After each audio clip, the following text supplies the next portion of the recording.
Hey, everybody. I just rinsed my hair and it looks pretty, so I'm pulling it back. How's everybody doing? Everybody voted.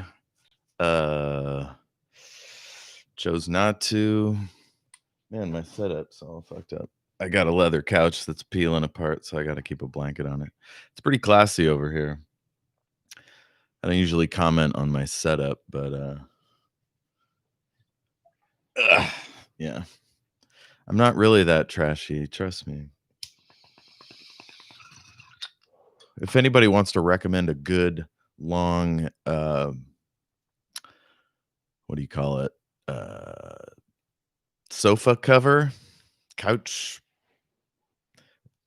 wrap, I don't know.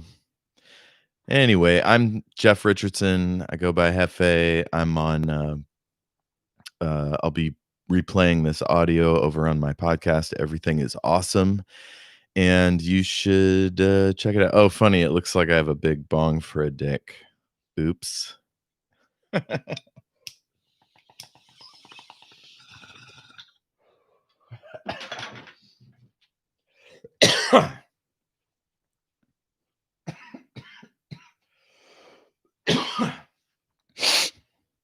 Mm. The ice is supposed to make it so I don't cough. What the hell? All right. Well, I'm reading chapter 20 today, and it's going to get real serious. Yeah,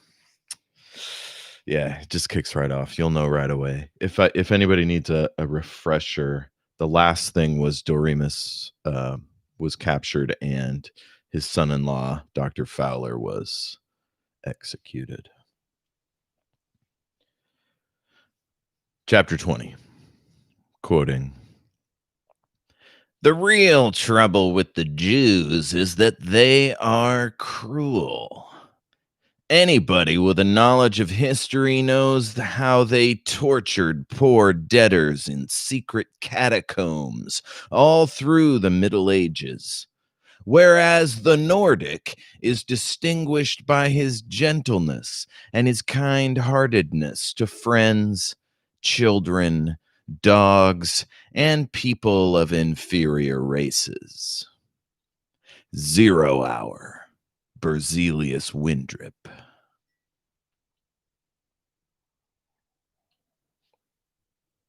I gotta zoom out here. Hold on. I'm using a separate computer, so my eyes won't be like down there. Anyway, just imagine there's a laptop right off frame.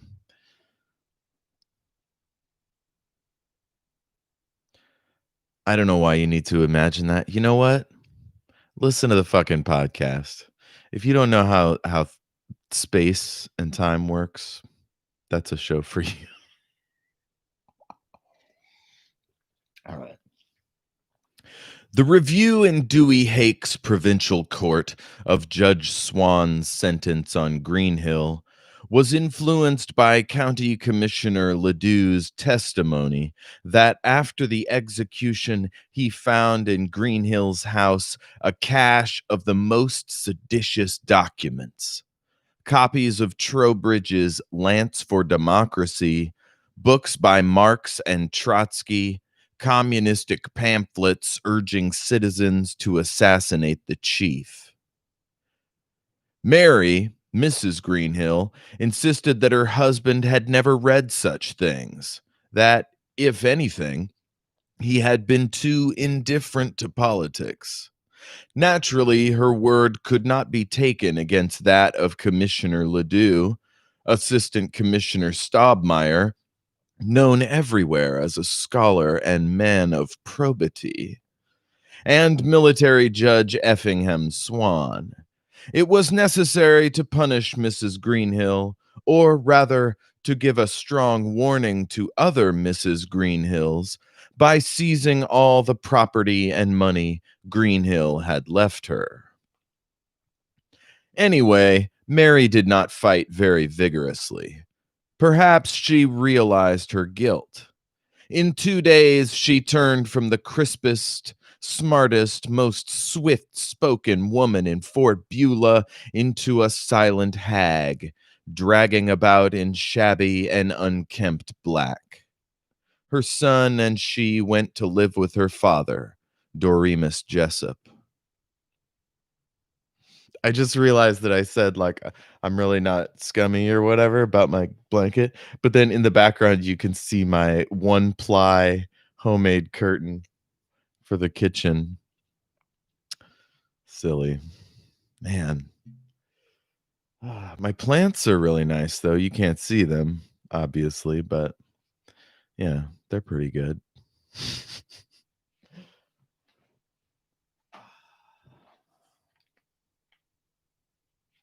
Let me turn on this shit.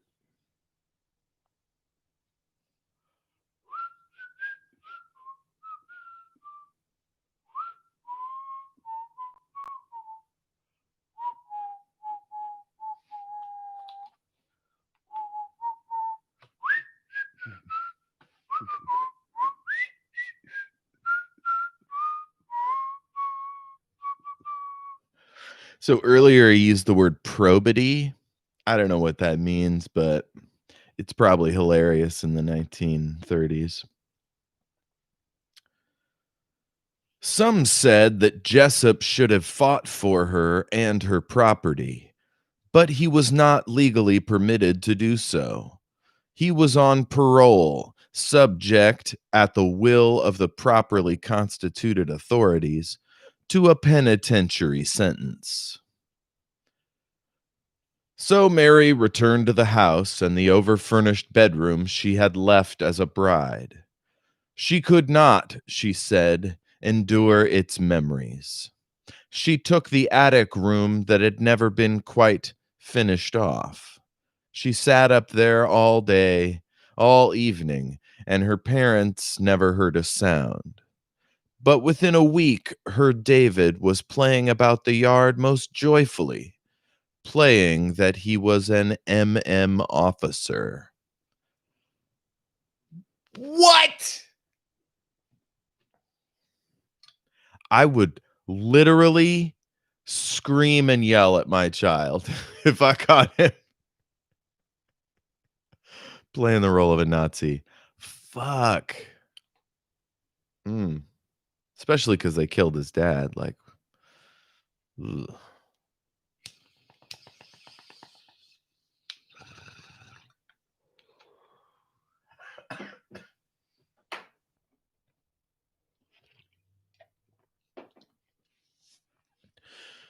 The whole the whole house seemed dead, and all that were in it seemed frightened, nervous, forever waiting for something unknown. All save David and perhaps Mrs. Candy bustling in her kitchen. Meals had been notoriously cheerful at the Jessops. Doremus chattered to an audience of Mrs. Candy and Sissy, flustering Emma with the most outrageous assertions that he was planning to go to Greenland, that President Windrip had taken to riding down Pennsylvania on an elephant, and Mrs. Candy was as unscrupulous as all good cooks in trying to render them mother speechlessly drowsy after dinner, and to encourage the stealthy expansion of Doremus's already rotund little belly with her mince pie, her apple pie with enough shortening to make the eyes pop out in sweet anguish, the fat corn fritters and candy potatoes with the broiled chicken, the clam chowder made with cream. Now there was little talk among the adults at table, and though Mary was not showily brave, but colorless as a glass of water, they were nervously watching her. Everything they spoke of seemed to point toward the murder and the corpos. If you said, "It's quite a warm fall," you felt that the table was thinking, "So the MMs can go on marching for a long time yet before snow flies." And then you choked and asked sharply for the gravy. Always Mary was there, a stone statue chilling the warm and commonplace people packed in beside her. So it came about that David dominated the table talk for the first delightful time in his 9 years of experiment with life, and David liked that very much indeed, and his grandfather liked it not nearly so well.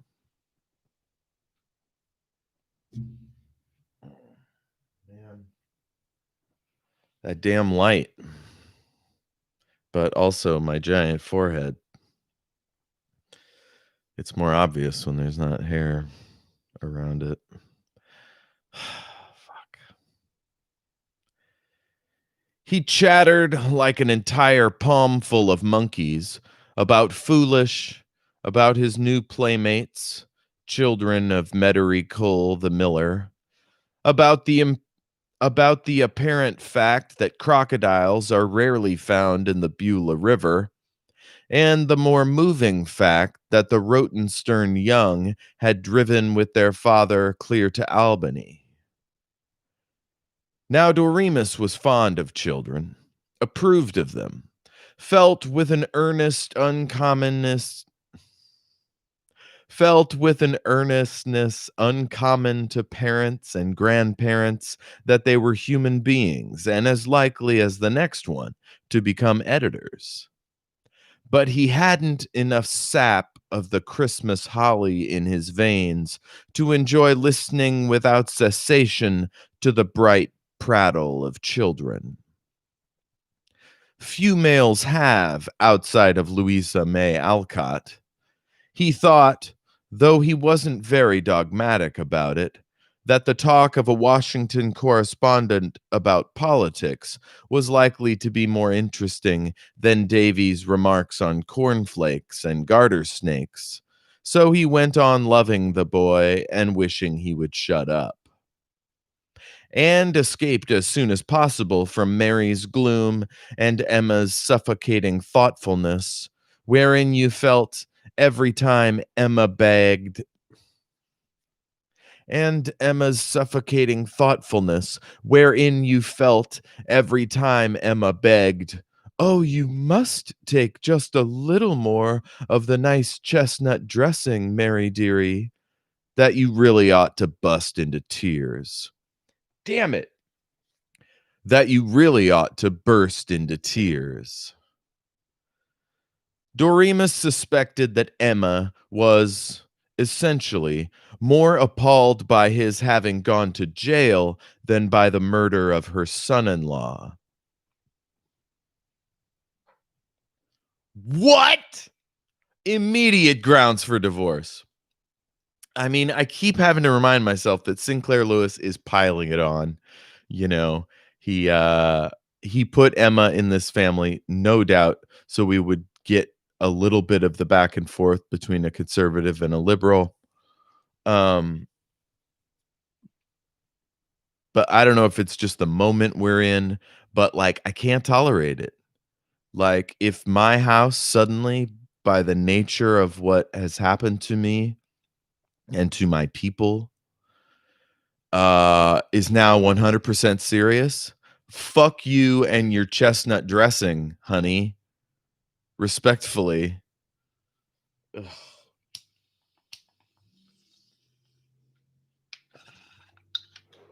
I mean, honestly, I mean, I have to put myself in the position of Doremus. He deeply loves this woman, has had children with her, has gone through the highs and lows. He'd put up with a lot more than I, as a random stranger, would.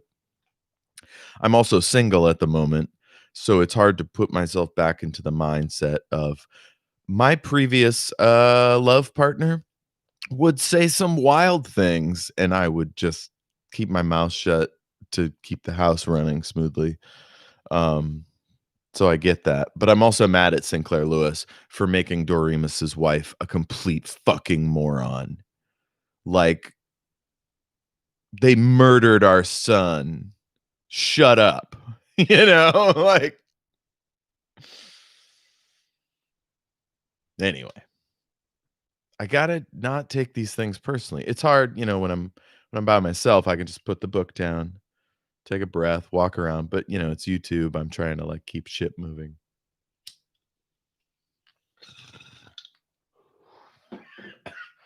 I've talked about it before, but part of me smoking weed and like moving constantly is like this shit has gotten serious.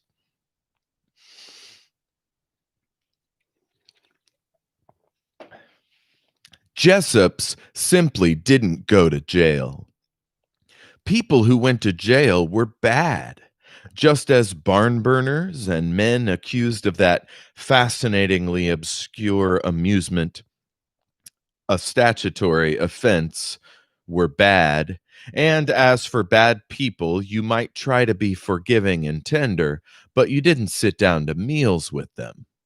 It was all so irregular and most upsetting to the household routine. There was a little goof in there, I think, about gay men, and the conservative Emma would like try to downplay the mentioning of them. I don't know.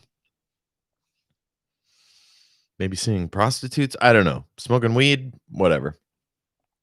So Emma loved him and worried about him till he wanted to go fishing and actually did so far as to get out his flies.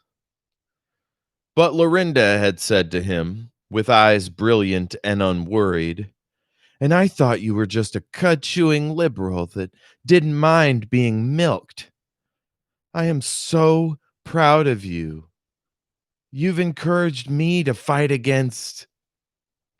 Listen, the minute I heard about your imprisonment, I chased Nipper out of my kitchen with a bread knife.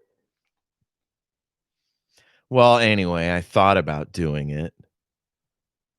The office was deader than his home. The worst of it was that it wasn't so very bad.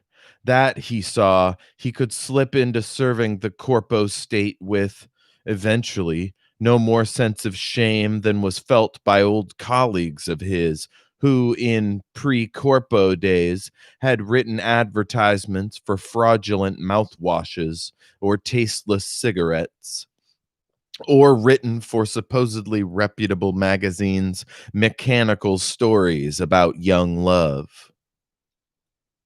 In a waking nightmare after his imprisonment, Doremus had pictured Staubmeier and Ledoux in the informer office, standing over him with whips, demanding that he turn out sickening praise for the corpos, yelling at him until he rose and killed and was killed. Actually, Shad stayed away from the office, and Doremus's master, Staubmeier, was ever so friendly and modest, and rather nauseatingly full of praise for his craftsmanship. Staubmeier seemed satisfied when, instead of the apology demanded by Swan, Doremus stated that, quote, "Henceforth this paper will cease all criticisms of the present government," unquote.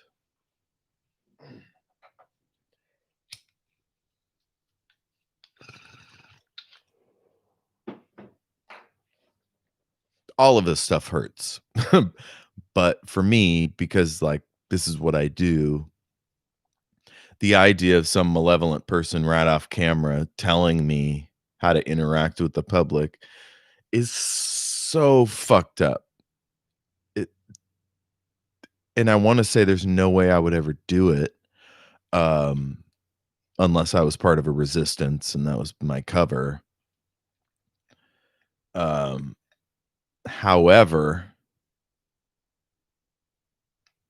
murdering my son-in-law 10 feet away from me, like, that's pretty strong inducement. So I don't know where this goes exactly, but I hope he joins the resistance and uses his paper to send codes and, whatever.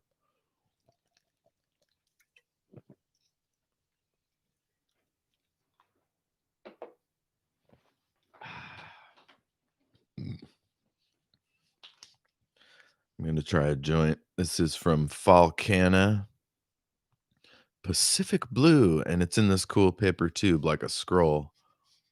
What? Holy shit, there's joints in here, is what the customer is supposed to say.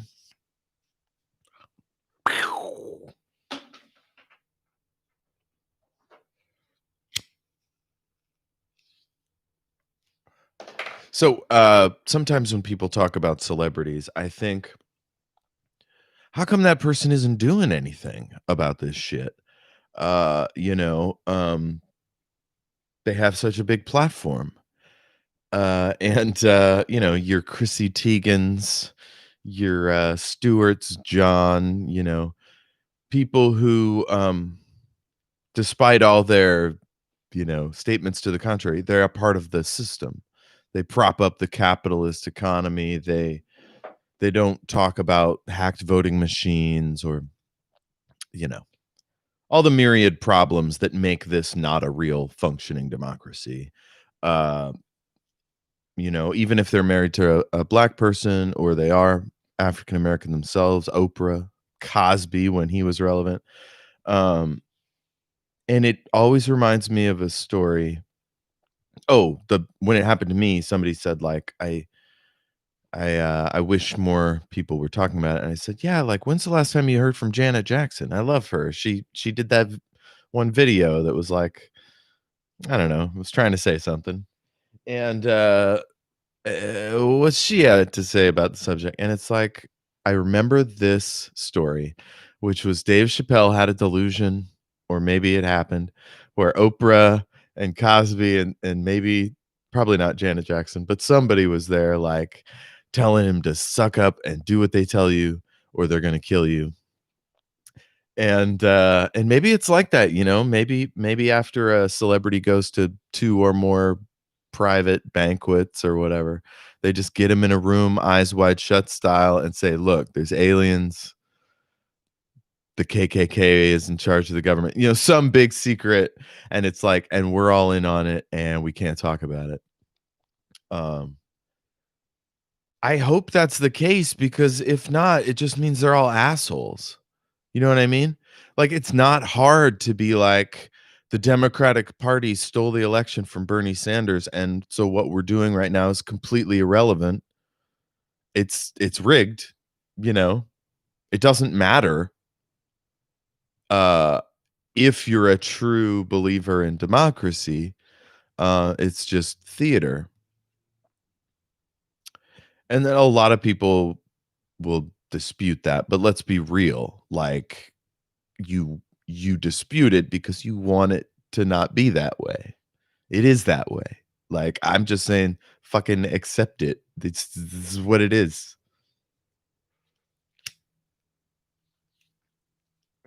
Which is not to say that I didn't vote. I went down to the in our because so many people are afraid to use the service because our shit is weird. Uh, there's just this massive line of cars rolling by, and I know the neighborhood, so I got on a side street and just walked over.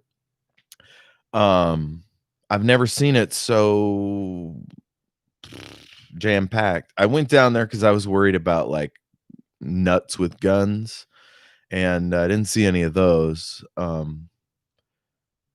Anyway, I voted Green Party, Howie Hawkins. This is a blue state. Fuck you. I don't care. I voted for Hillary and Obama. Like, I've never given a shit about the Democratic Party since I stopped going to meetings. But I voted for those people because you said they'd do something, and they ain't done shit. Obama went and drank fucking water in Flint, you know? This shit is whack. So I'm not ashamed to not be a Democrat. Um, but if you're in a swing state and you're voting today, like, yeah, Biden, you know? Um, one might hasten the revolution a little more quickly, but the other one's not that great. I was really excited to vote for a green again. Like it feels like my heart.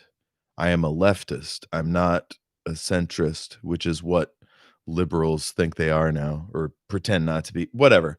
Free trade, it's nonsense. It's ruining our world. Climate change, they ain't doing shit.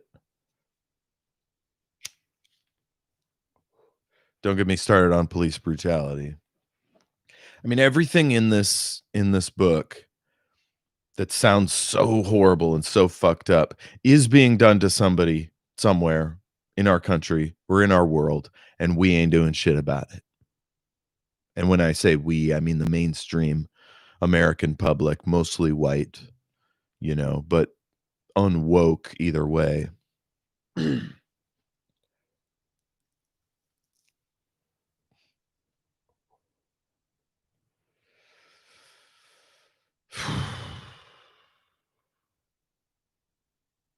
Where were we? Shad stayed away from the office. Staubmeyer is like just enjoys being around the newspaper, I guess. I don't know.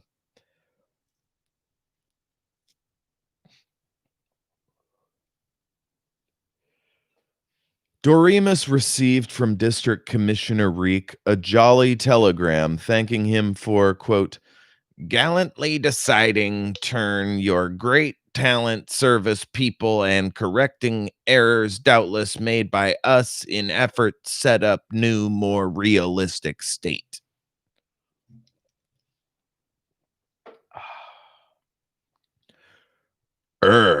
Said Doremus, and did not chuck the message at the waste basket, but carefully walked it over and rammed it down amid the trash.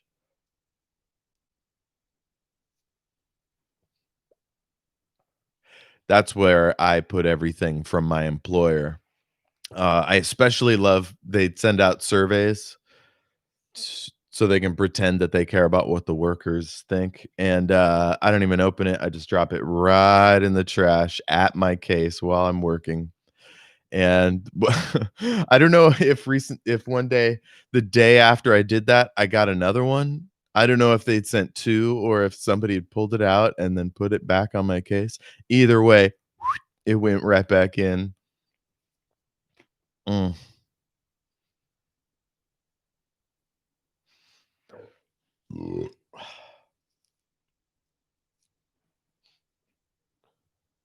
Here's a little secret. 90% of you, your work does not give a shit about you. So don't bother telling them how you feel because it could just bring their eyes onto you and force a situation. Luckily, we have a union at my work, so I can do whatever the fuck I like. Pieces of shit. Allegedly. Oh, man. If I was allowed to, I could have a great show about like all the assholes at my work.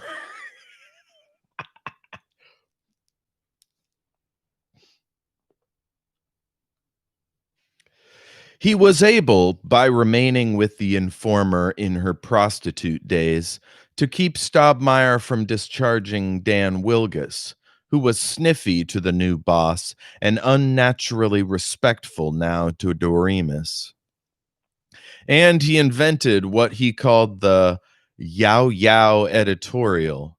This was a dirty device of stating as strongly as he could an indictment of corpoism, then answering it as feebly as he could, as with a whining, yow, yow, yow, that's what you say.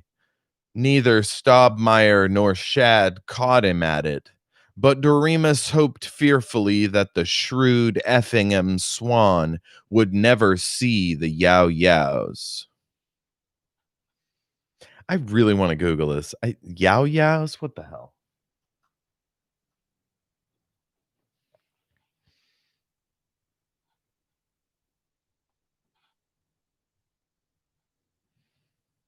Yao Yao is your best friend who you love.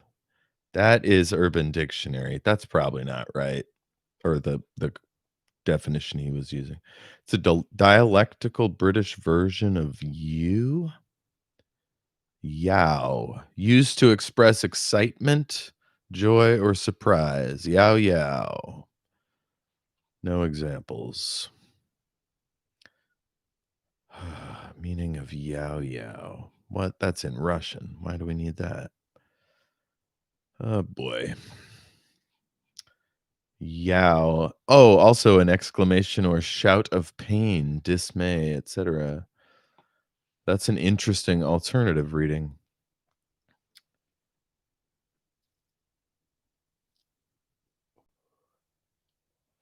Uh So week on week he got along not too badly.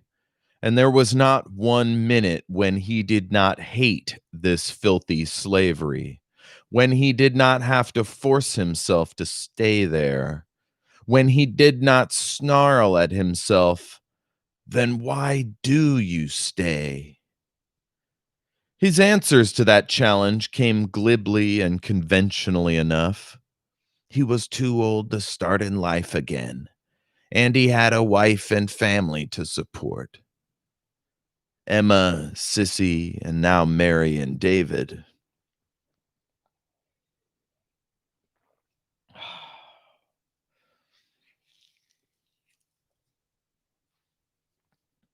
I wish it was easier to go underground.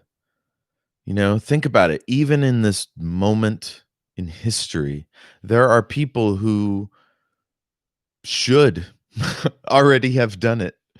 And because their ideas are too radical or because the state is punishing them. Native Americans, water rights activists, um, Black Lives Matter, pick your poison. That's not the right phrase. Pick the issue, and there's somebody that's being um, a target of unnecessary abuse or pressure. Maybe some of those celebrities we mentioned. I. Um, but certainly in other countries, uh, being forced to stick around because of the wife and kids or the house or the people who work for you. I mean, you can name all sorts of bullshit. And here I am, like, fairly close to Canada, like, smelling the shit coming down the street, and, I'm reluctant. Like, this is all I'm good at, you know what I mean? Like, and yeah, I could do this in Canada, but I could also get caught and, thrown in jail, and never see my friends and family again. There's a risk to everything.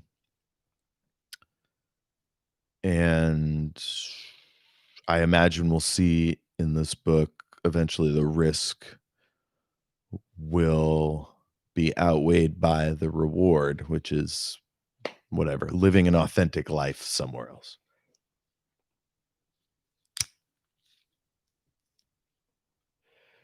I imagine, though, there's also some survivor's guilt of leaving your people behind who don't have enough money, education, transportation, whatever, to escape, too many ties, and also too many responsibilities, whatever.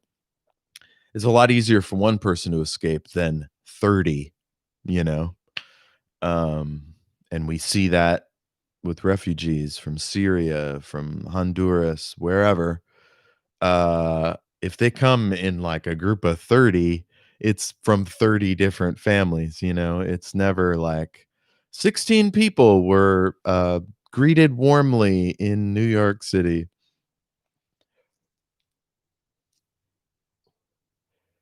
It's just enough to look back at how Roosevelt handled escaping Jews. He's fucking.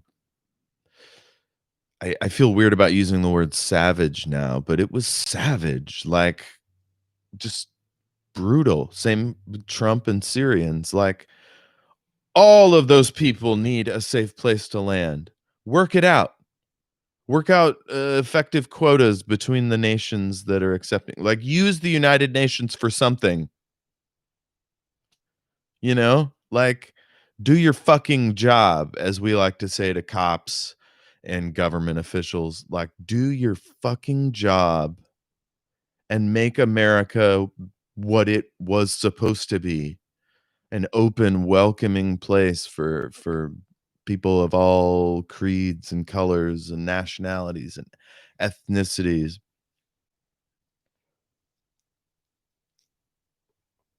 But here's the thing. Just because we put it on the base of the pedestal of the Statue of Liberty, that's one part of the American psyche. Another part of the American society psyche has always hated immigrants, hates black people, and like wants this to be a weird, like insular white state of hate. So, and we don't talk too much about their plaques and their, we tear down their Confederate statues. You know what I'm saying? Or we should be doing more of that. But yeah,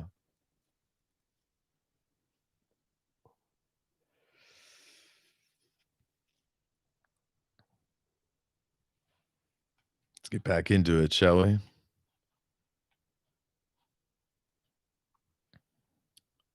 All these years, he had heard responsible men who weren't being quite honest.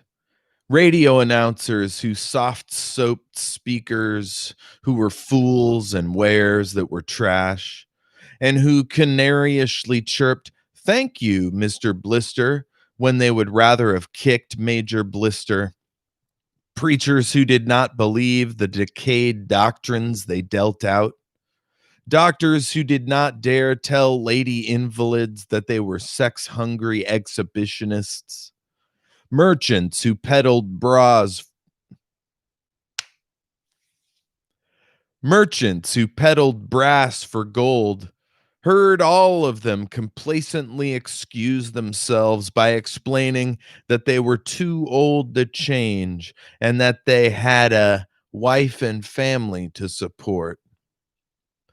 Why not let the wife and family die of starvation or get out and hustle for themselves if by no other means the world could have the chance of being freed from the most boresome, most dull, and foulest disease of having always to be a little dishonest? So he raged and went on grinding out a paper dull and a little dishonest, but not forever.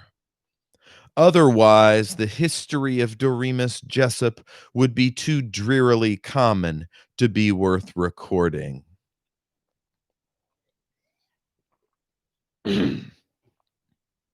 Sometimes Sinclair Lewis gets me, and he got me right there. All the questions and stuff I was thinking, the things I had to spit out, he anticipated and honed into its fundamental, like, acorn nut, which was, yeah, I'm writing about this guy because he's one of the few of us who's going to do anything about it.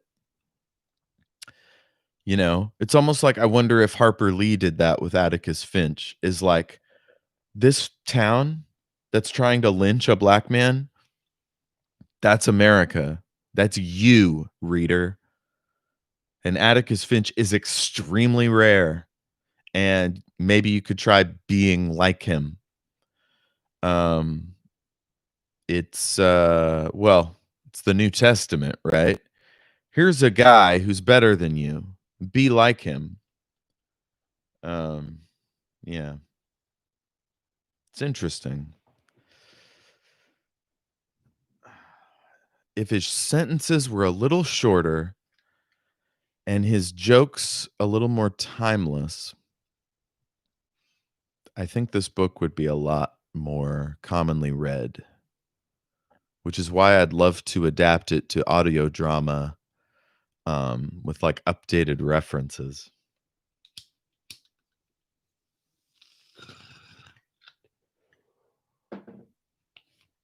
I guess I could improvise and do that and be like, "Beyonce says what?"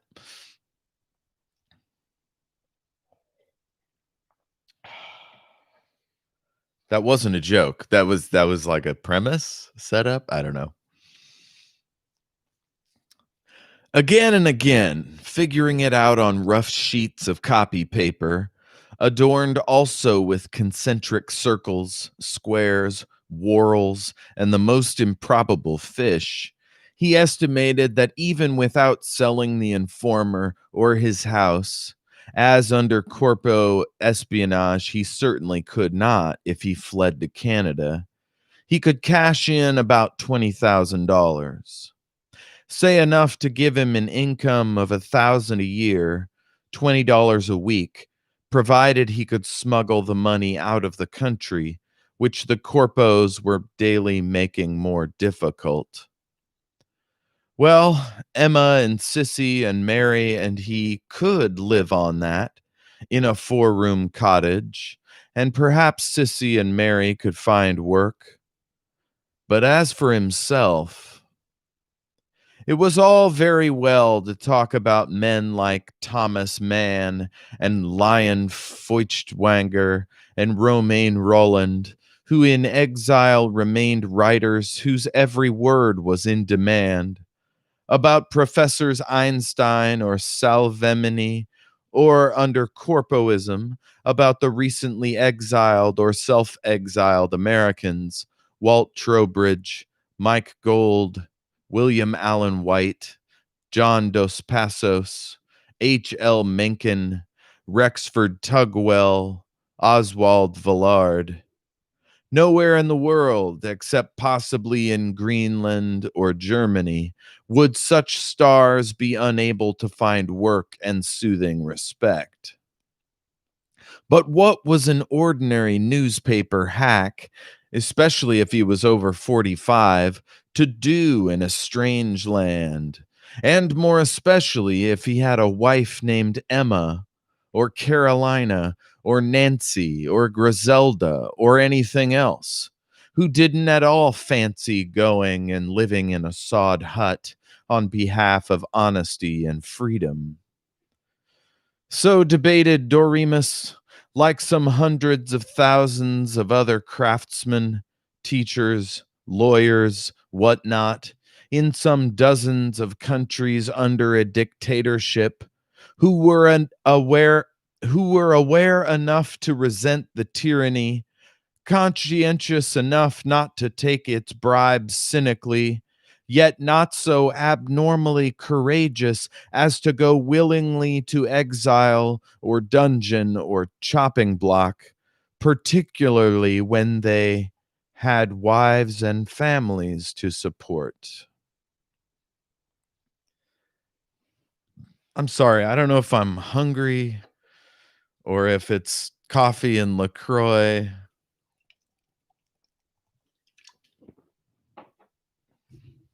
It's LaCroix, it has to be.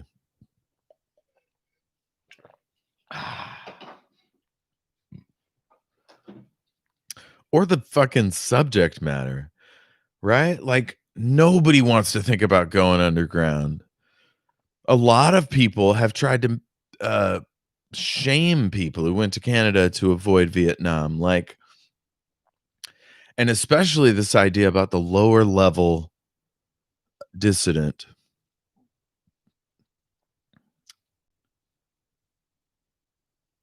you know?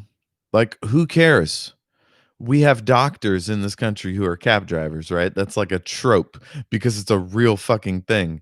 Because other countries don't need you, right? Like they didn't invite you. They didn't ask for you to be here. They're not trying to give find a job for you. Um yeah. And if you're super unlucky, Canada will fall in line and support the Buzz administration because that's what we've been doing, you know. Um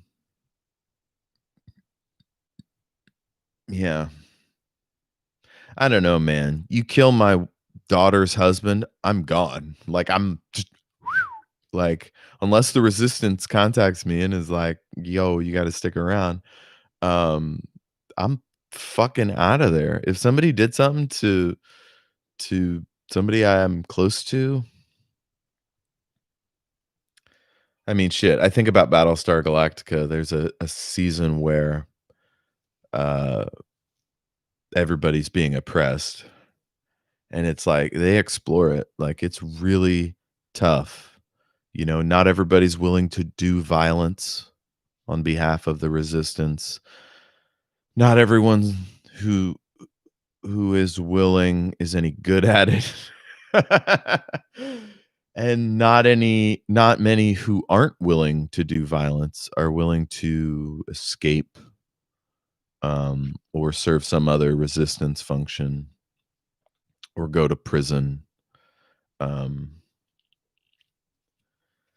man, I've just said straight up publicly, like, I'm a dissident leftist and I will die for a cause. Um, but I'm not violent by nature. I don't want to be. I'm a Quaker. So if anybody cares, and I don't run away to Canada, I'll be available for email or a secret letter slipped under a door, like whatever.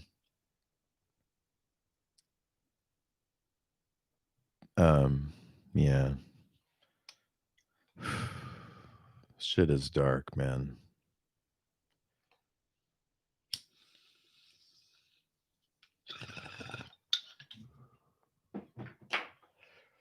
Doremus hinted once to Emil Staubmeier that Emil was getting onto the ropes so well that he thought of getting out, of quitting newspaper work for good. The hitherto friendly Mr. Staubmeier said sharply, "What did you do? Sneak off to Canada and join the propagandists against the chief?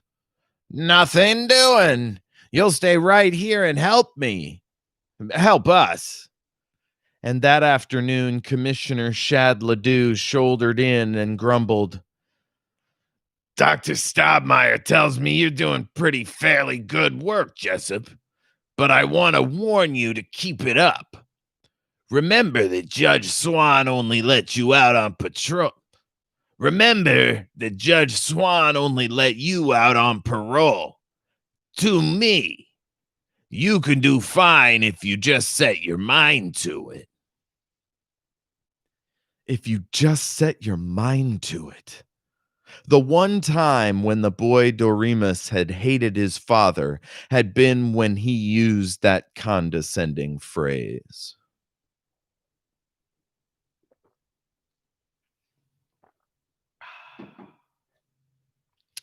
Nobody wants to be schooled when they think they're right. I think at its heart, it's what causes so much heat during dissension and disagreement and arguments. It's why mansplaining is important, because it's like, yo, I already know this. Uh it's an unforgivable sin. If my worker starts doing, or if my employer starts doing it to me, I'm like, I ain't tolerating this bullshit. However, if said guy can just call his friend over and shoot you or one of your employees, I mean, it's a little different story.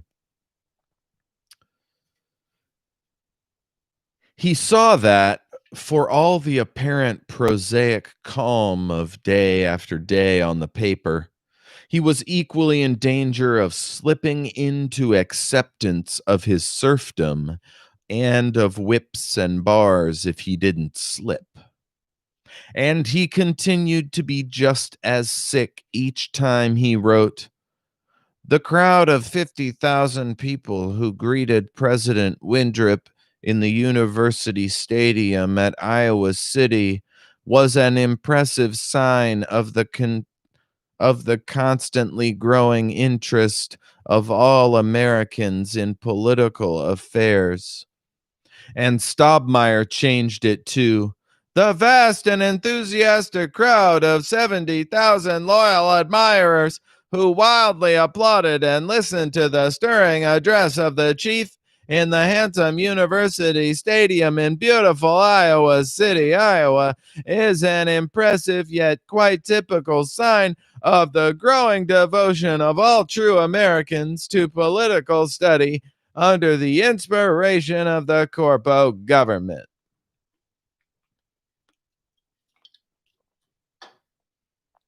Perhaps his worst irritations were that Stobmeyer had pushed a desk and his sleek, sweaty person into Doremus's private office, once sacred to his solitary grouches, and that Doc Itchett, hitherto his worshipping disciple, seemed always to be secretly laughing at him.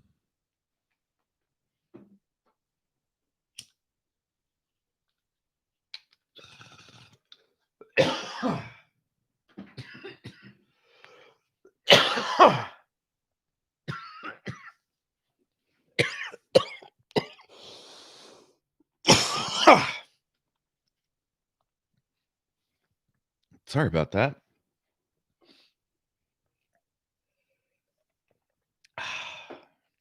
I don't know what's going on. Maybe I gotta clean out my no, it's clean. It's odd. I hope I didn't pick up a thing from one of these maskless motherfuckers. I didn't I I went right around a house the other day where people were unmasked. I'm not taking my life and the life of all my customers, friends, and family and neighbors, like, into the fucking hornet's nest. I know hornets aren't contagious, but whatever.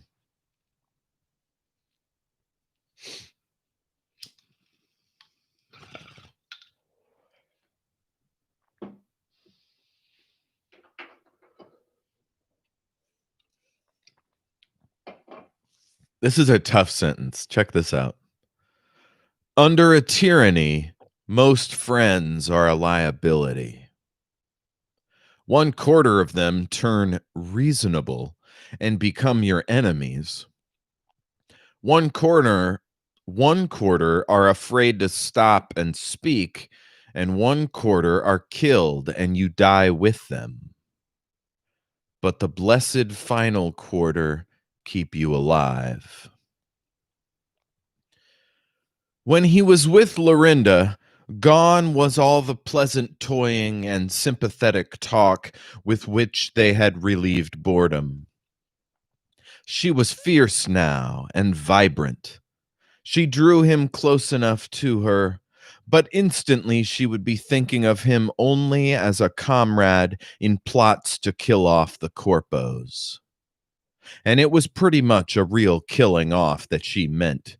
There wasn't left to view any great amount of her plausible passive.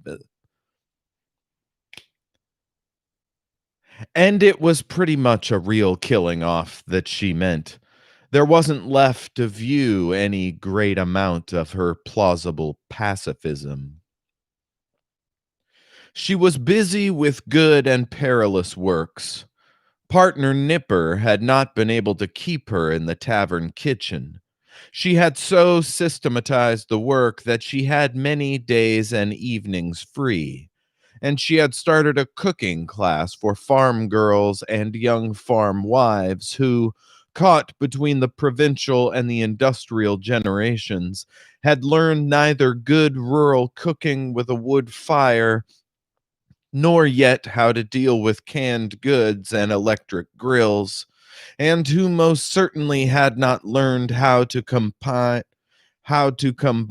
so as to compel the tight-fisted little locally owned power and light companies to furnish electricity at tolerable rates. Heaven's sake, keep this quiet, but I'm getting acquainted with these country gals. getting ready for the day when we begin to organize against the corpos.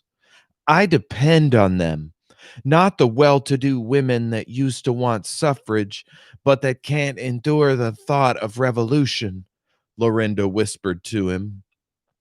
We've got to do something. All right, Lorinda B. Anthony, he sighed. And Carl Pascal stuck. At Polycop's garage, when he first saw Doremus after the jailing, he said, God, I was sorry to hear about their pinching you, Mr. Jessup. But say, aren't you ready to join us communists now? He looked about anxiously as he said it. I thought there weren't any more bolos. Oh, we're supposed to be wiped out. But I guess you'll notice a few mysterious strikes starting now and then, even though there can't be any more strikes. Why aren't you joining us? There's where you belong, comrade. Look here, Carl.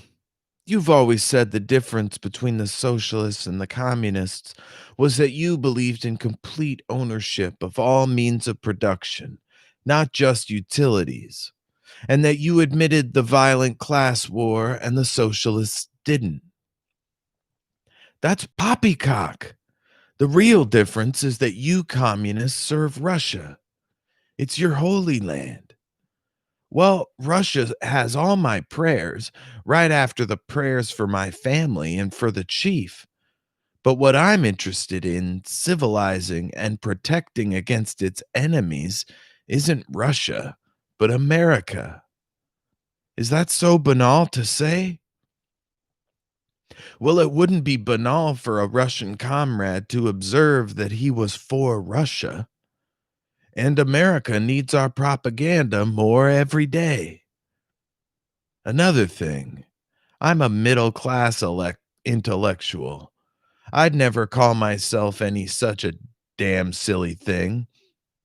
But since you Reds coined it, I'll have to accept it. That's my class, and that's what I'm interested in. The proletarians are probably noble fellows, but I certainly do not think that the interests of the middle class intellectuals and the proletarians are the same. They want bread. We want, well, all right, say it. We want cake.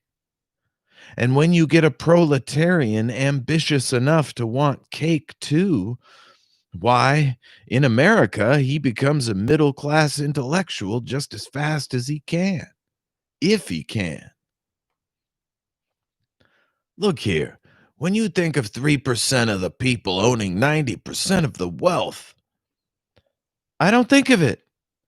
It does not follow that because a good many of the intellectuals belong to the 97% of the broke, that plenty of actors and teachers and nurses and musicians don't get any better paid than stagehands or electricians. Therefore, their interests are the same. It isn't what you earn, but how you spend it that fixes your class, whether you prefer bigger funeral services or more books. I'm tired of not I'm tired of apologizing for not having a dirty neck. Honestly, Mr. Jessup, that's damn nonsense, and you know it. Is it? Well, it's my American covered wagon damn nonsense, and not the propaganda aeroplane damn nonsense of Marx and Moscow. Oh, you'll join us yet. Listen, Comrade Karl. Windrip and Hitler will join Stalin long before the descendants of Daniel Webster. You see, we don't like murder as a way of argument. That's what really marks the liberal.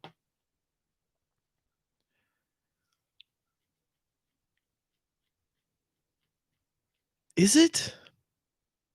I mean, I guess if liberal includes socialists, which nowadays it certainly does not, maybe. Nobody likes, well, nobody except lunatics, psychopaths, whatever, evil, likes murder. There are certain contexts in which it might become appropriate, uh, say with spies, traitors, that kind of thing. Every resistance movement has had to kill somebody to protect a secret or whatever. Um, what marks the liberal is not wanting one guy making all the decisions. So I don't love when a liberal can't even make their own case. Like, yo, it's not just because we have nice houses, and don't have to shower every evening. It's like we want us to get along, you know, but work things out. We don't want this one party to tell us what to do and like have to join it to have any success in business or whatever. Anyway, murder as a way of argument. Uh I mean, really that's just another fancier way of saying terrorism. We don't want, like in Colombia, you'll see it a lot. The left wing and the right wing paramilitary comes to a town and says, "We'll kill all able-bodied men if you don't support us." And that's kind of how communists work as well. So maybe. But Nelson Mandela in Zimbabwe got together with, or was it Rhodesia at that point? I don't know, but got together with communists out there in the underground. So maybe it'll happen for Pascal here. About his future, Father Parafex was brief. I'm going back to Canada where I belong, away to the freedom of the king. Hate to give up, Doremus, but I'm no Thomas A. Becket, but just a plain, scared, fat little Clark. The surprise among old acquaintances was Metairie Cole, the miller. A little younger than Francis Tasbro and R.C. Crowley, less intensely aristocratic than those noblemen, since only one generation separated him from a chin-whiskered Yankee farmer, and not two, as with them. He had been their satellite at the country club and, as to solid virtue, been president of the Rotary Club. He had always considered Doremus a man who, without such excuse as being a Jew or a hunky or poor, was yet flippant about the sanctities of Main Street and Wall Street. They were neighbors, as Cole's Cape Cod cottage was just below Pleasant Hill, but they had not by habit been droppers. But they had not been but they had not by habit been droppers in. Sinclair Lewis is doing a weird meter that forces you to like talk in a different way. It's almost fascistic in its methods of controlling your mouth. I'm not a fan.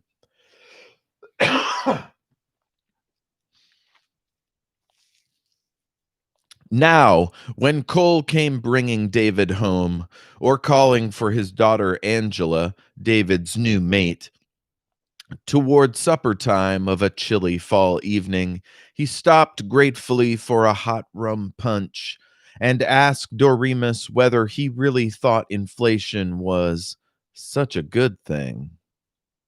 He burst out one evening, "Jessup, there isn't another person in this town I dare say this to, not even my wife. But I'm getting awful sick of having these Minnie Mouses dictate where I have to buy my gunny sacks and what I can pay my men.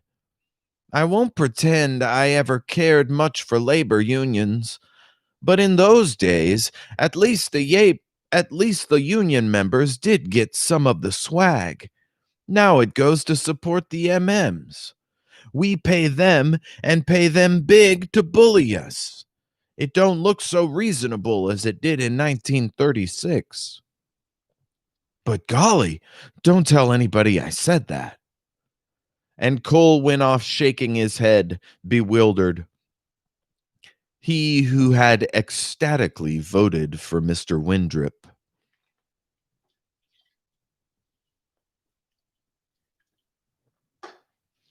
On the left, these are the people we are counting on.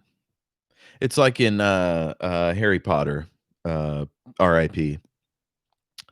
Um, when when we find out a certain character from a certain family house isn't a bad guy, and we're like, oh, cool, we'll take you. We don't find out until the very end, but whatever. Um, uh, but yeah, we hope that we can convert people into a more compassionate way of thinking. And sadly, so sadly, it seems that compassion and empathy is like heroin or something. You have to do it a whole bunch before it becomes a habit. And for most of us, it began with something bad being done to us.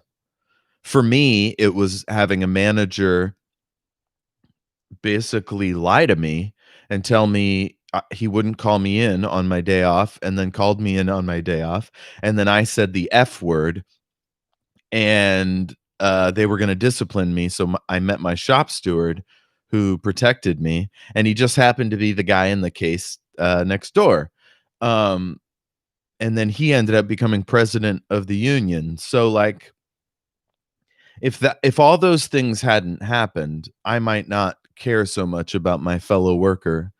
I might not care so much about society, you know? Uh, so it only takes being invited into the ranks of like real humans, compassionate, loving humanity that yeah, we're just waiting for you to come over and accept that like you were wrong and people need a hand from time to time. Let's see how much more there is to this chapter. Okay, there's like 4 more pages left, so I'm going to go pee. I'll be right back.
I have fucking ants. These goddamn moisture ants. Like, I'll have like 2 of them, and then I'll put out some honey with some borax or whatever. And then they'll go away for a while. And then all of a sudden today, it's like a whole bunch of them. And I just poured a bunch of borax on the ground. It's almost like it gave them a ramp, and they're like, okay, it's all white now. Don't touch it. So after this, I'm going to go hit it with a vacuum and suck them up. I got this great new vacuum. It's called a SIBO, and it uses bags.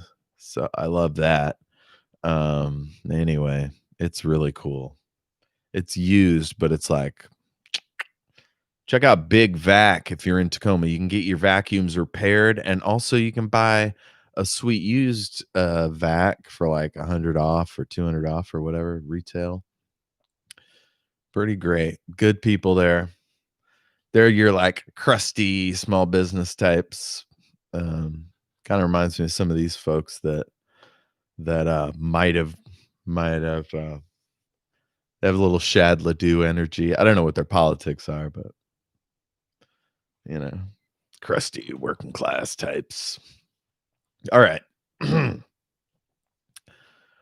On a day in late October, suddenly striking in every city and village and back hill hideout, the corpos ended all crime in America forever. So titanic a feat that it was mentioned in the London Times.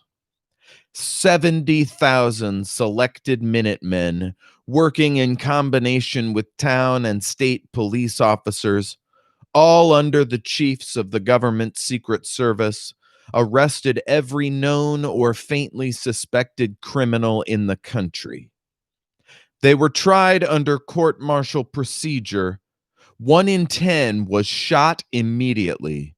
4 in 10 were given prison sentences. 3 in 10 released as innocent. And 2 in 10 taken into the MMs as inspectors. There were protests that at least 6 in 10 had been innocent, but this was adequately answered by Windrip's courageous statement, "The way to stop crime is to stop it." The next day, Metairie Cole crowed at Doremus. "Sometimes I felt like criticizing certain features of corpo policy. But did you see what the chief did to the gangsters and racketeers? Wonderful. I've told you right along what this country's needed is a firm hand like Windrip's. No shilly-shallying about that fellow. He saw that the way to stop crime was to just go out and stop it." Then was revealed the new American education, which, as Saracen so justly said, was to be ever so much newer than the new educations of Germany, Italy, Poland, or even Turkey.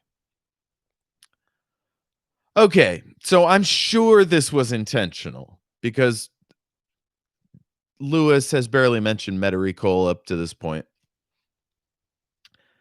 This is classic waffling. This is like the liberal friend I reconnected with a while back, and then I just eventually stopped hanging out with him because he kept refusing to talk about privilege, and it's like, in this economy, fuck you. But here we have a guy who might theoretically be a lifeline if you could get him on board with the resistance, or because he just said this fucking bullshit, he should be on a list of first whacked, right? Like, they just murdered my son-in-law. What the fuck are you talking about? Like,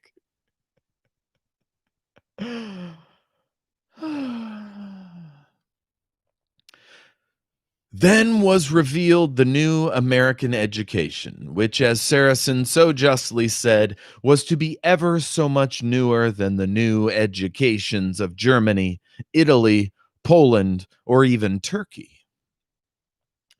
The authorities abruptly The authorities abruptly closed some scores of the smaller, more independent colleges, such as Williams, Bowdoin, Oberlin, Georgetown, Antioch, Carleton, Lewis Institute, Commonwealth, Princeton, Swarthmore, Kenyon, all vastly different one from another, but alike in not yet having entirely become machines.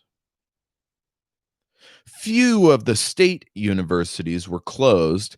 They were merely to be absorbed by central corpo universities, one in each of the 8 provinces. But the government began with only 2. In the metropolitan district, Winthrop University took over the Rockefeller Center and Empire State buildings, with most of Central Park for playground, excluding the general public from it entirely, for the rest was an drill ground. The second was McGoblin University in Chicago and vicinity, using the buildings of Chicago and Northwestern universities and Jackson Park. President Hutchins of Chicago was rather unpleasant about the whole thing and declined to stay on as an assistant professor, so the authorities had politely to exile him. Tattlemongers suggested that the naming of the Chicago plant after McGoblin instead of Saracen suggested a beginning coolness between Saracen and Winthrop, but the 2 leaders were able to quash such canards by appearing together at the great reception given to Bishop Cannon by the Women's Christian Temperance Union and being photographed shaking hands. I assume this is some kind of foreshadowing.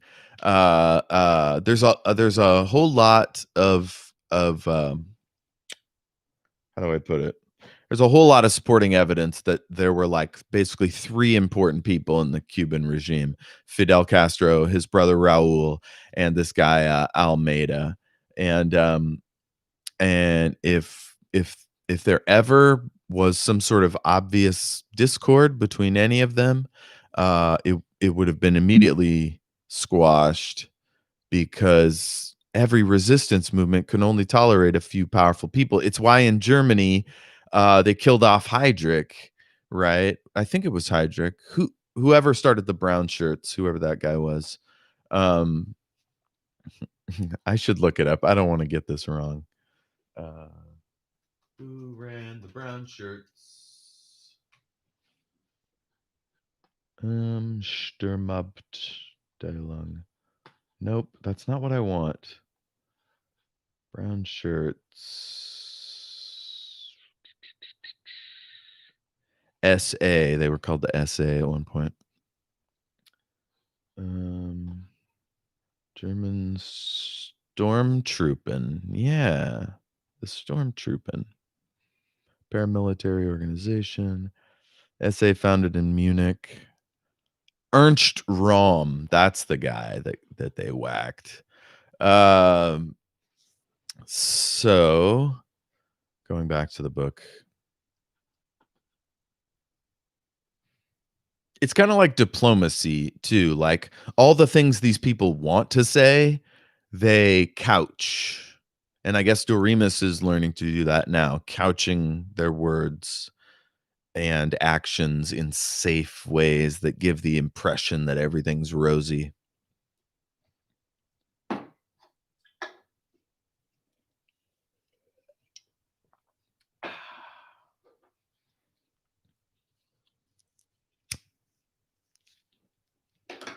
But I mentioned foreshadowing. Maybe McGoblin and Saracen will have a showdown at some point.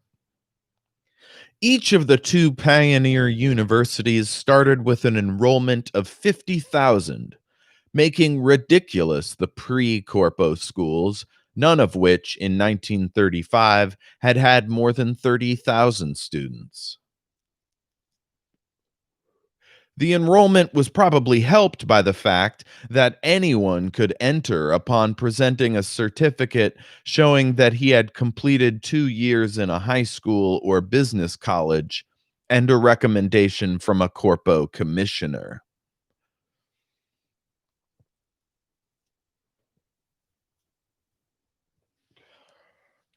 So this is where they'll dump all their people who are slightly smarter than their people who are good at being shooting, beating types, and they'll funnel them to the MM, and the slightly smarter ones or less physically able ones, they'll cycle into the colleges.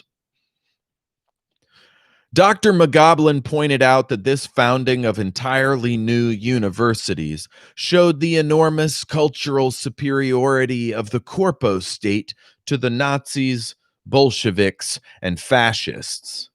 Where these amateurs in re-civilization had merely kicked out all treacherous so-called intellectual teachers who mulishly declined to teach physics, cookery, and geography according to the principles and facts laid down by the political bureaus, and the Nazis had merely added the sound measure of discharging Jews who dared attempt to teach medicine.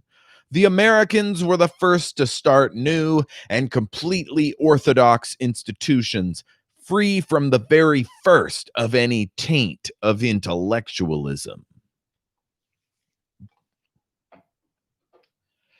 That's really interesting because, as we saw in 35, Sinclair Lewis only had 2 years to go on how the Nazis did it. That's how they started, right? Getting rid of Jews, but eventually it became a systemized program that this will probably presage.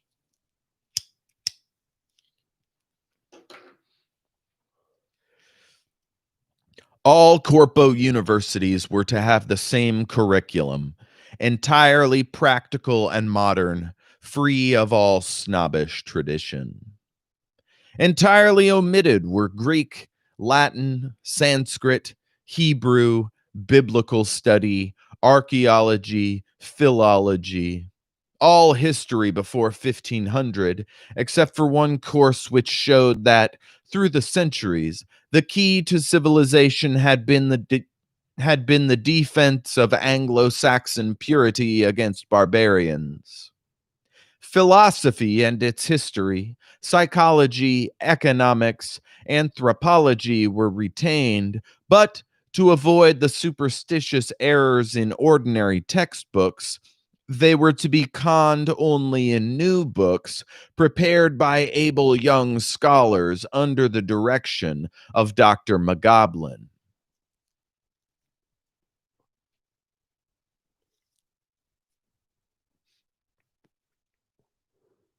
Erase a person's history, erase their culture. Every dictatorship does it in one way or another,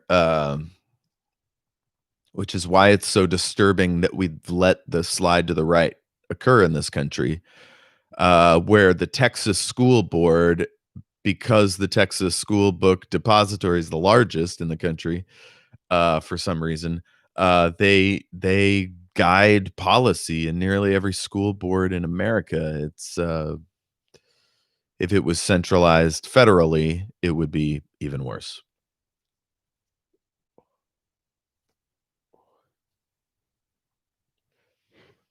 Students were encouraged to read, speak, and try to write modern languages, but they were not to waste their time on the so called literature.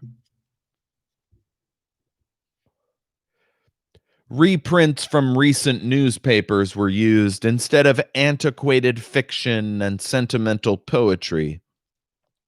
As regards English, some study of literature was permitted to supply quotations for political speeches, but the chief courses were in advertising, party journalism, and business correspondence, and no authors before 1800 might be mentioned, except Shakespeare and Milton.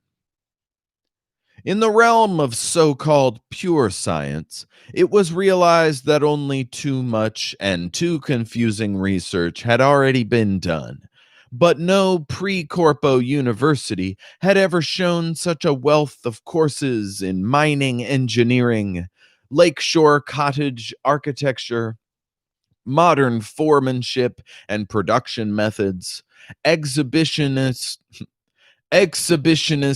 I did it again, exhibition gymnastics, the higher accountancy, therapeutics of athlete's foot, canning and fruit dehydration, kindergarten training, organization of chess, checkers, and bridge tournaments, cultivation of willpower, band music for mass meetings, schnauzer breeding, stainless steel formulae, cement road construction, and all other really useful subjects for the formation of the new world mind and character.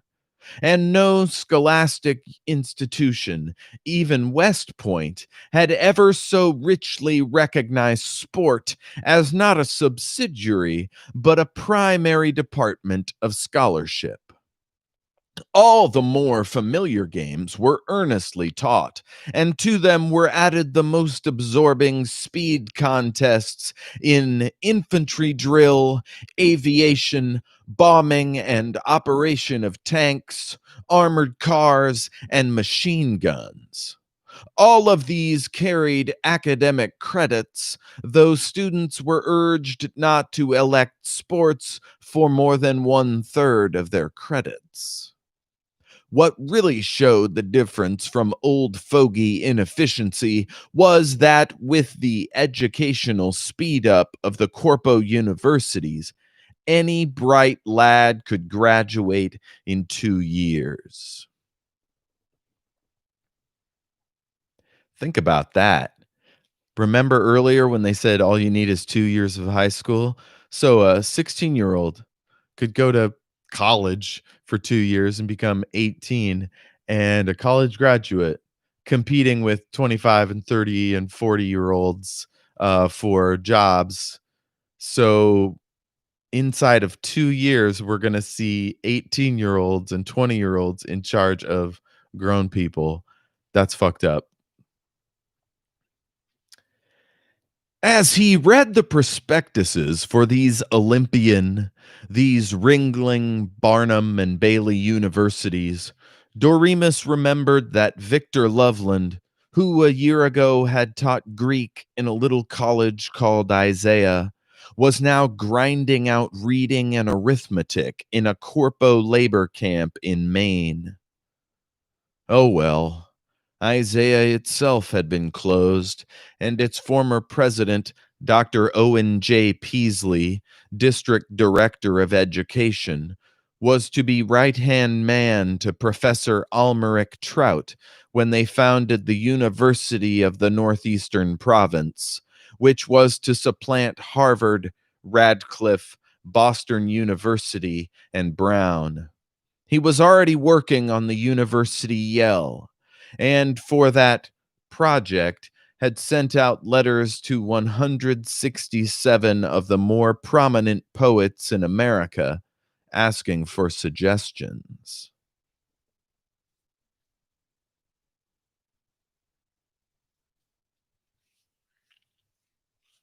Imagine getting that call. Yes, this is Robert Frost Jr. I don't know any modern poets. Uh, this is Ross Perot the fourth. Um, you want me to do what now? A revolution, a university yell. Um, we are dumb and stupid, soft servants of the patriarchy. Period. That's it. Um, yeah, I'd be in a labor camp teaching reading and writing, probably. I need a fucking break. I don't know if I should stop or start again. I don't know. I think I'm gonna stop for like 5 minutes or whatever and just walk around the house and think about shit. Get my refill my fluids.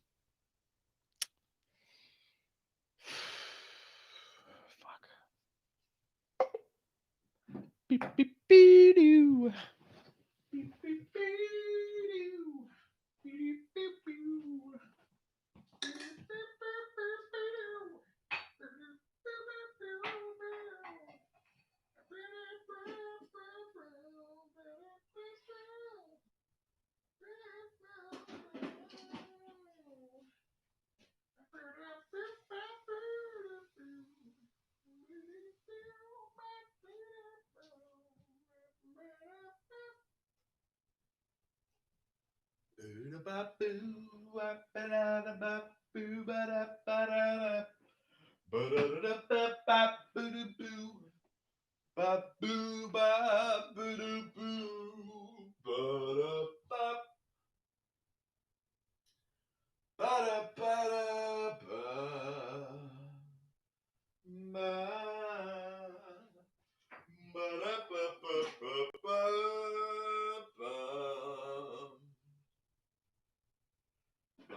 Okay, really quick. I'm just gonna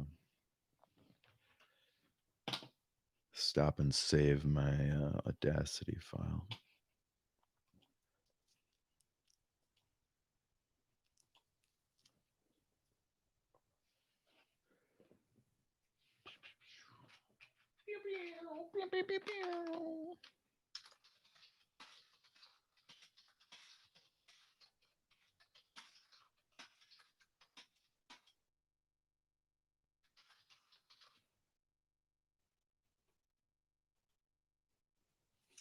All right. Here we go again, motherfucker. Here we go again, motherfucker. Here we go again. You know, I never checked to make sure the sound was working. That'd be funny if I just read an entire chapter and nobody could hear it. I've done that before. Do, do, do, do, do, do.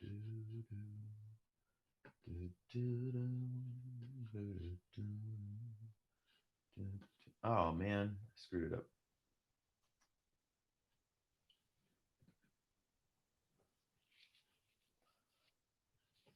I'll be right there, y'all. Won't be but a minute. Hey, I just said that. I need a fucking break. Oh god, I need a fucking break. Okay. Back to the show. Back to the show.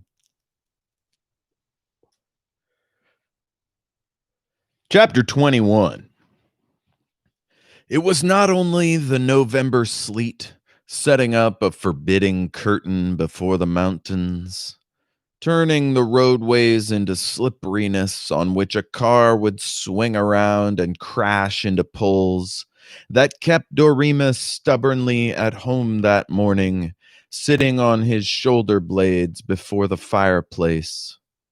It was the feeling that there was no point in going to the office, no chance even of a picturesque fight. But he was not contented before the fire.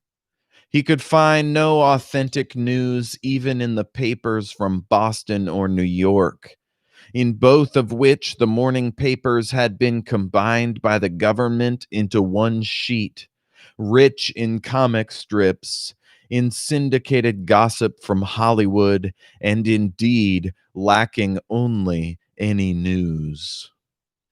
He cursed, threw down the New York Daily Corporate, and tried to read a new novel about a lady whose husband was indelicate in bed and who was too absorbed by the novels he wrote about lady novelists whose husbands were too absorbed by the novels they wrote about lady novelists to appreciate the fine sensibilities of lady novelists who wrote about gentlemen novelists.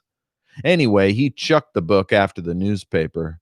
The lady's woes didn't seem very important now in a burning world.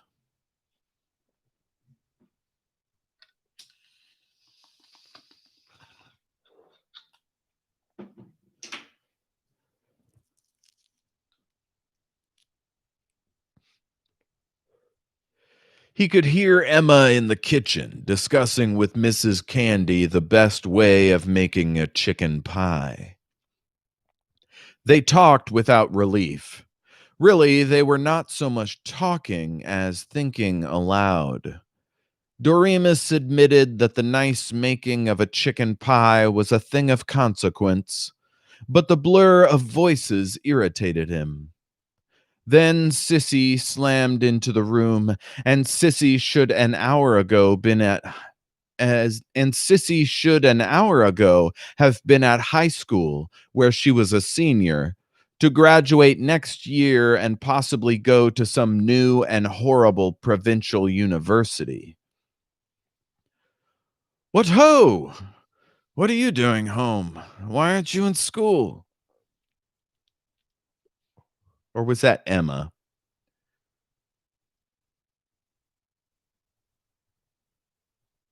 Nah, I think it was him. Oh, that. She squatted on the padded fender seat, chin in hands, looking up at him, not seeing him. I don't know, I'll ever go there anymore. You have to repeat a new oath every morning. I pledge myself to serve the corporate state, the chief, all commissioners, the mystic wheel, and the troops of the republic in every thought and deed. Now I ask you, is that tripe?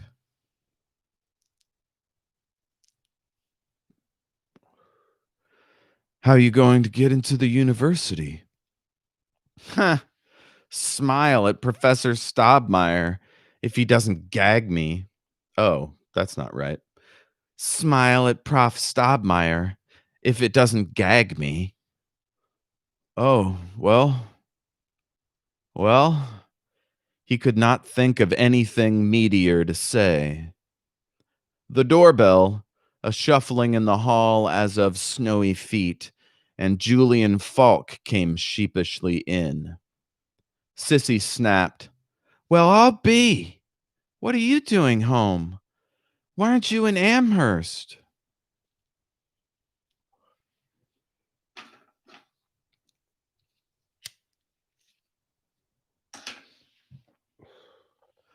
"Oh, that."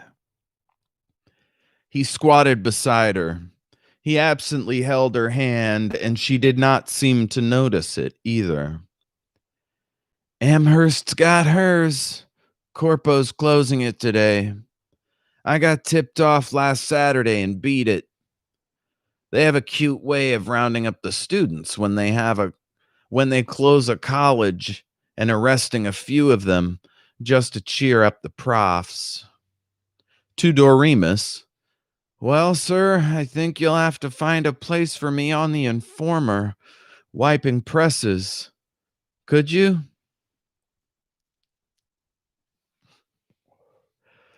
"Afraid not, boy. Give anything if I could. But I'm a prisoner there. God, just having to say that makes me appreciate what a rotten position I have." "Oh, I'm sorry, sir. I understand, of course. Well, I just don't know what I am going to do. Remember back in 33 and 34 and 35 how many good eggs there were? And some of them medics and law graduates and trained engineers and so on that simply couldn't get a job? Well, it's worse now. I looked over Amherst and had a try at Springfield, and I've been here in town 2 days. I'd hoped to have something before I saw you, sis. Why, I even asked Mrs. Pike if she didn't need somebody to wash dishes at the tavern, but so far there isn't a thing. Young gentleman, 2 years in college, 39.3%. 39.3 pure and thorough knowledge, 39 articles, able drive car, teach tennis and contract, amiable disposition, desires position, digging ditches." "You will get something. I'll see you do, my poppet," insisted Sissy. She was less modernistic and cold with Julian now than Doremus had thought her.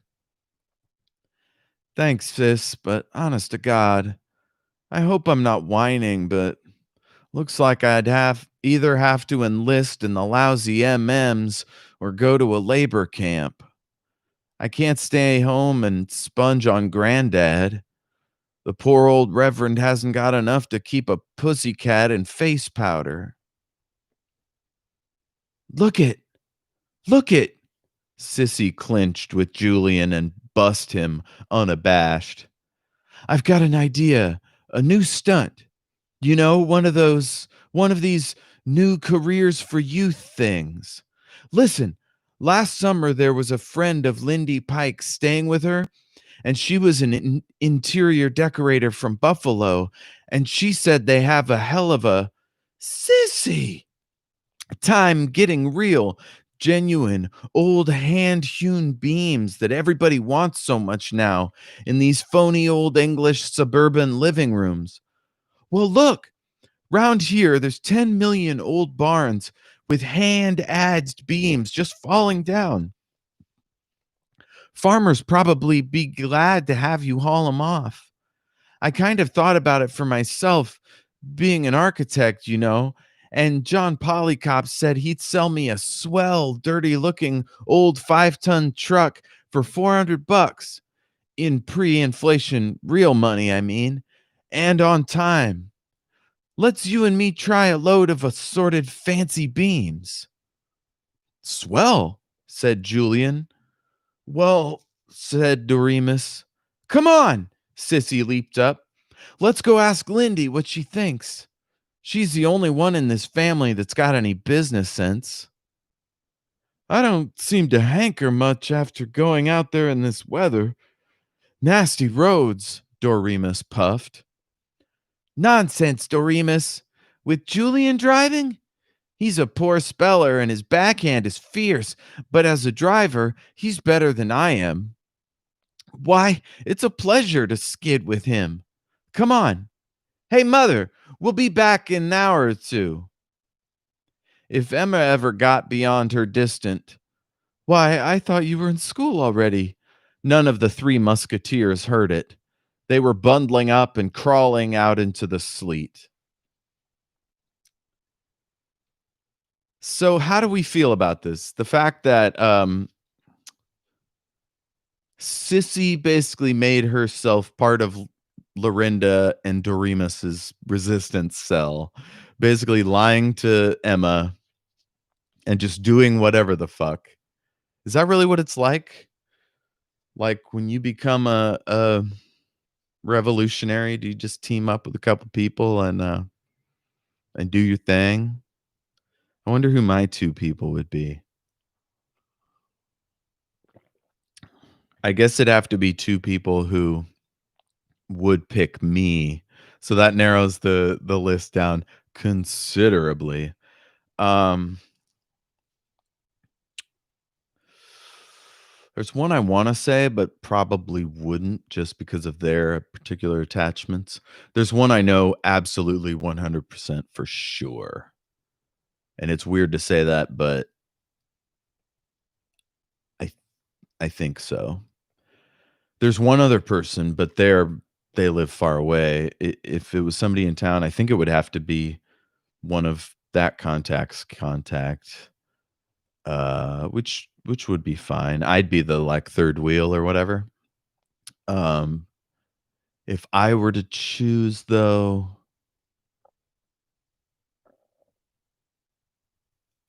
yeah, interesting. Well, of course, I don't wanna say say them out loud, right? Because it may happen. But yeah, ask yourself, who are your 2, and how would you get the gang together? Where would you meet? It's fun to pretend stuff like that. It's like playing Fallout 3 or something. How would you handle a village of vampires under a subway or in a subway tunnel? So, um, they were building up and crawling out into the sleet. Lorinda Pike was in the tavern kitchen, in a calico print with rolled sleeves, dipping donuts into deep fat. I had to make a concerted effort not to go get donuts this morning because I'm trying to shrink my roll a little bit. Because eventually I'll get back into the dating pool. Um, Anywho, in a calico print with rolled sleeves, dipping donuts into deep fat, a picture right out of the romantic days, which Buzz Windrip was trying to restore.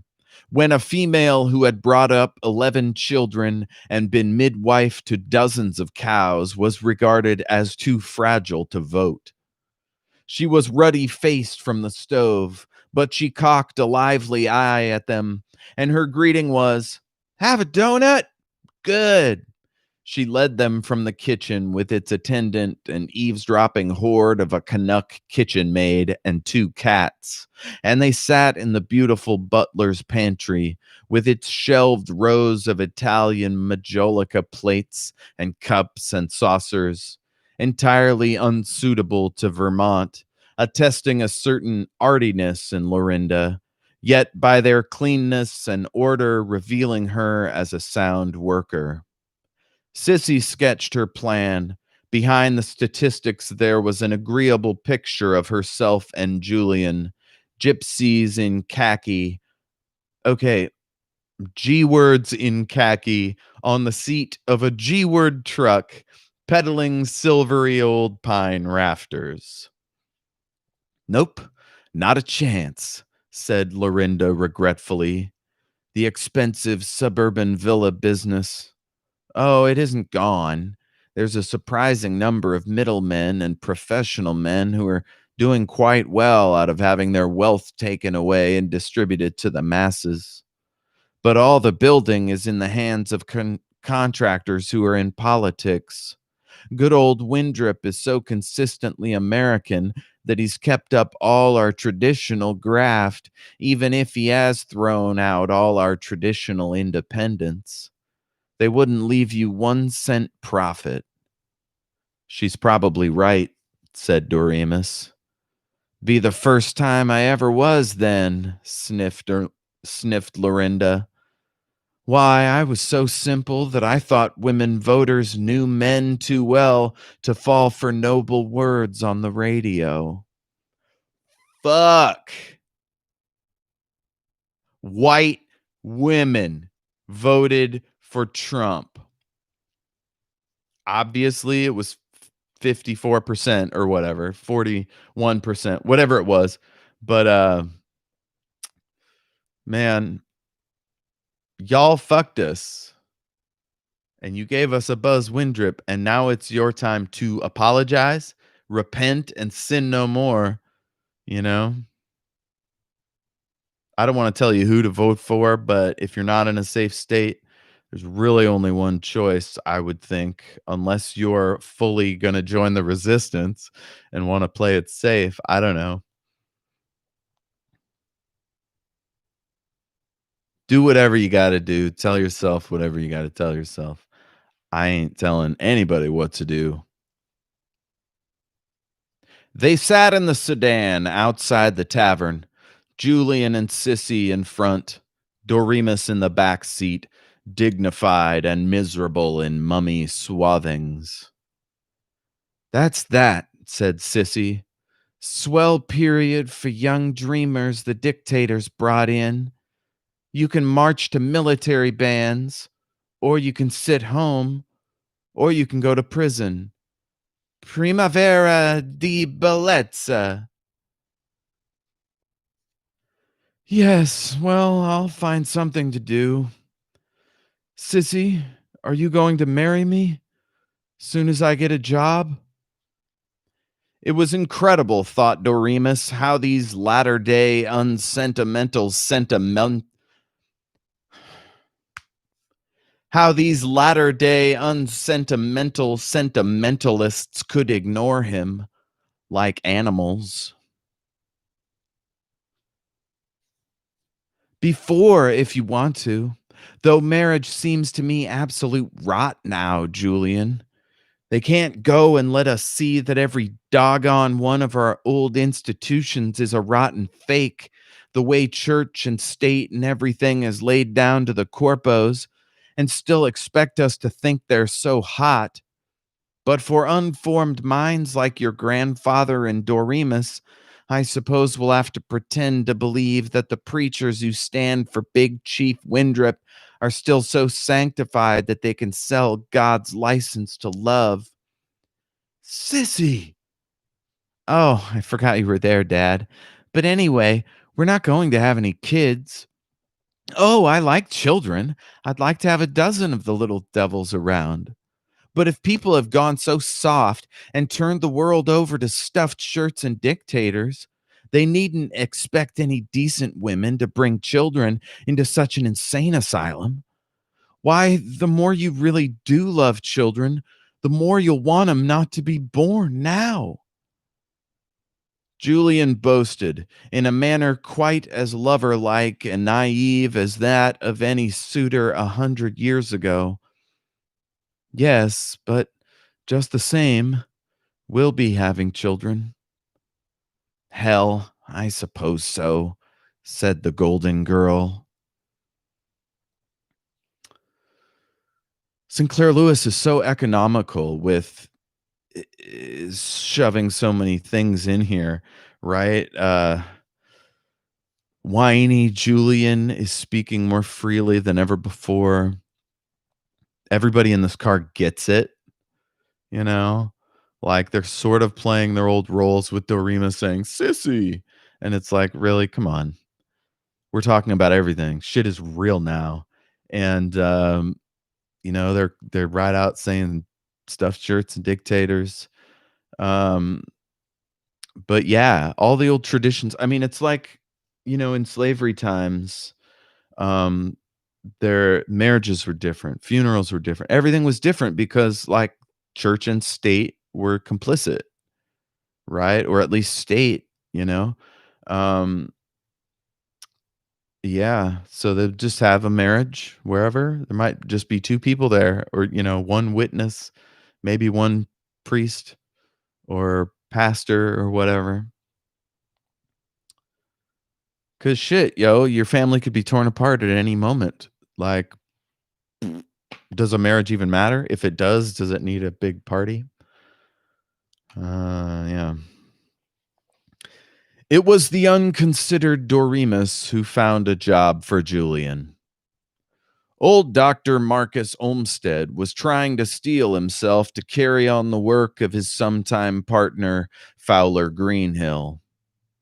He was not strong enough for much winter driving, and so hotly now did he hate the murderers of his friend that he would not take on any youngster who was in the MMs or who had half acknowledged their authority by going to a labor camp.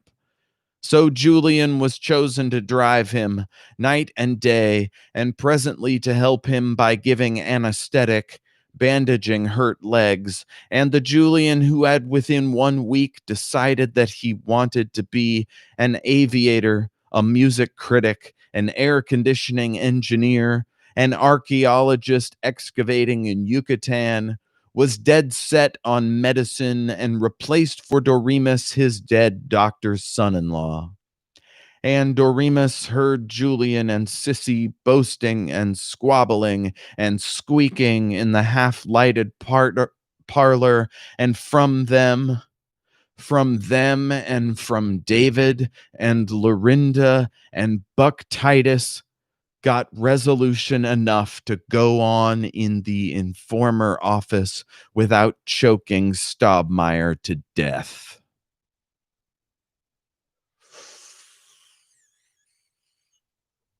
Whoo boy. So the thesis of this chapter was who are your friends, who your friends are. And even though Buck Titus didn't get a mention in the reading, he's an ever present. We know he ain't going anywhere. He's his best friend, and he's just as outraged. Doesn't care about tradition. Doesn't care that Lorinda and he are going to Bone Town. So if he betrayed Doremus, boy howdy, that would be a bummer, huh?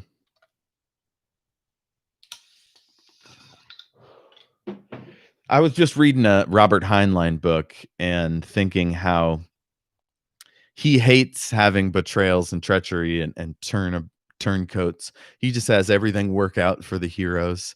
Stephen King is a little bit like this as well. And I found out that I am kind of too. Like I'd rather get my point across than like tell a real turny story because I care so much about my heroes and don't want them to get hurt. So we'll see if Sinclair Lewis is more of my type of writer or more of a George R.R. Martin, say, or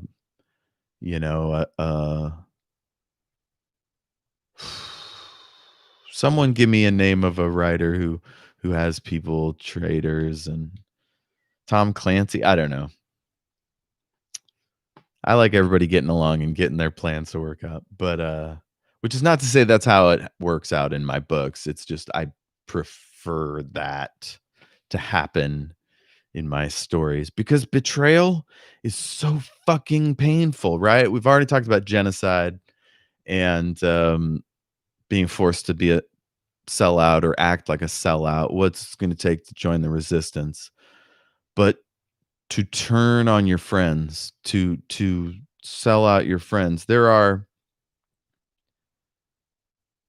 well, ethically, one can say there are never any excuses for it. There are very few, and I could enumerate a few. I probably will as time goes on. Or shit, whatever you got to do to get your point across or your needs met. HUAC is a good example from history of how what kind of person was everybody, and nobody truly knows which of those people were connected to the underground and were forced to pretend to be an asshole. Some might say that's, who was that guy? There was a guy, who sold out a bunch of people in HUAC, a writer, a producer, director, one of those guys. His name is on the tip of my tongue, starts with an E, but, um, was it Ezra something? No. Anyway, um, the you end up looking like an asshole if you do it secretly. You end up being a Benedict Arnold to either your own people, and a lot of them never even find out that you're a good guy, or the against the opponent, and sometimes you make friends on intelligence jobs, covert jobs, think of a FBI person infiltrating a gang or a drug cartel or whatever. Um, you're gonna disappoint somebody, you know? It's tough. It's tough stuff. Anywho, I gotta go pee.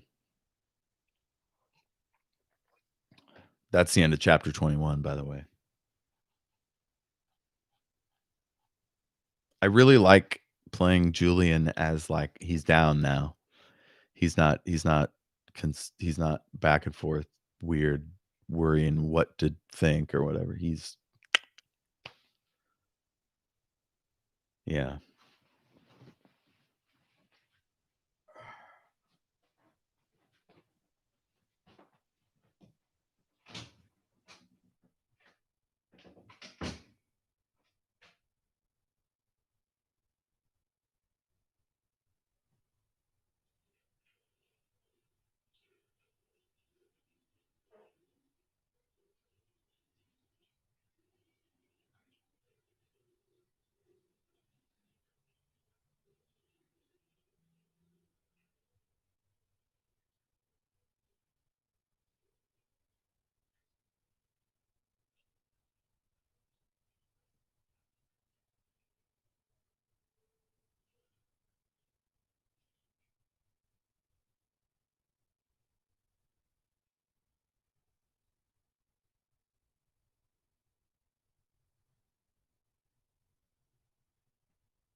Oh, boy. Mm. Here we go. Oh, that reminds me. Sorry, I gotta message somebody here.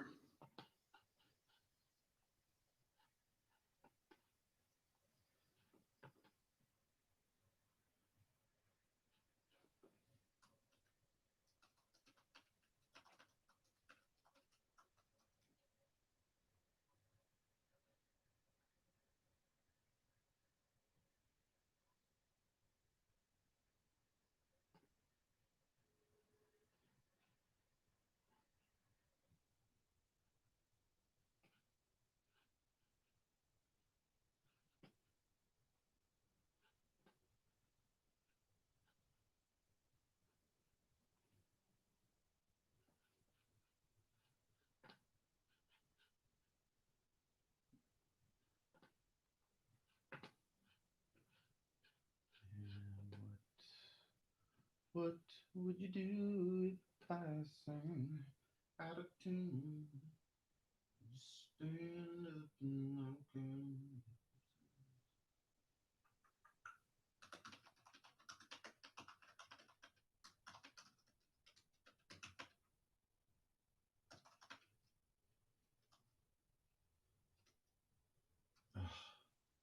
The keyboard on the Mac Air is a nightmare.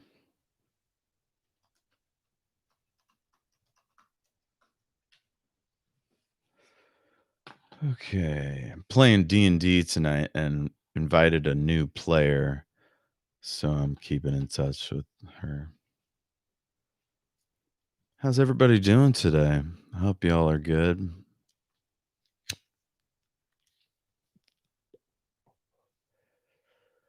All right. Hell, I suppose so.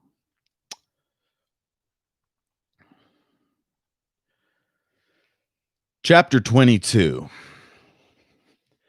December 10th was the birthday of Berzelius Windrip, though in his earlier days as a politician, before he fruitfully realized that lies sometimes get printed and unjustly remembered against you, he had been wont to tell the world that his birthday was on December 25th, like one whom he admitted to be an even greater leader, and to shout with real tears in his eyes that his complete name was Berzelius Noel Weinacht Windrip.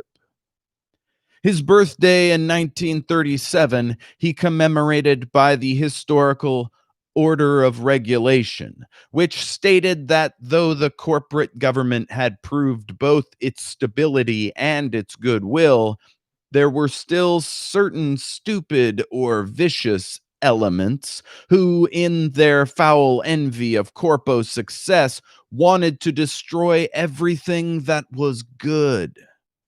The kind hearted government was fed up, and the country was informed that, from this day on, any person who by word or act sought to harm or discredit the state would be executed or interned. Inasmuch as the prisons were already too full, both for these slanderous criminals and for the persons whom the kind hearted state had to guard by protective arrest, there were immediately to be opened all over the country concentration camps.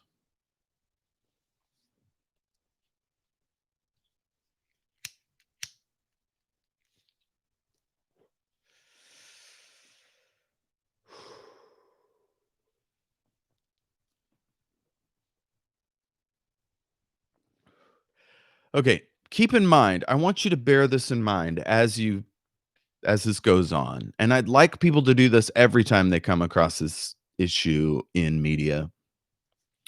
Think about the Japanese and Japanese Americans who we put into camps in the West. Just ponder that. Think about it while you hear about this.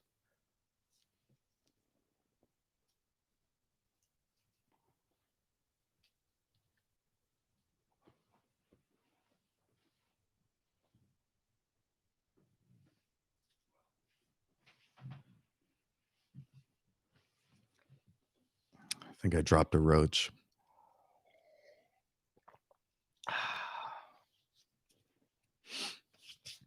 Doremus guessed that the reason for the concentration camps was not only the provision of extra room for victims, but even more, the provision of places where the livelier young MMs could amuse themselves without interference from old time professional policemen and prison keepers, most of whom regarded their charges not as enemies to be tortured, but just as cattle to be kept safely.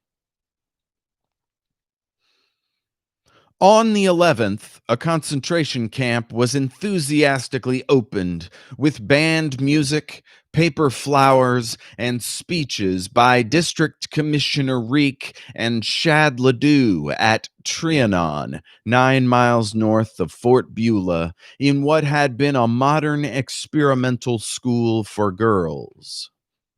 The girls and their teachers, no sound material for corpoism anyway, were simply sent about their business.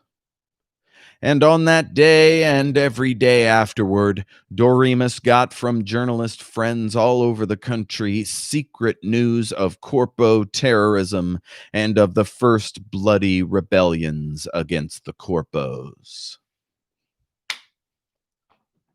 All right. Doremus is in intelligence.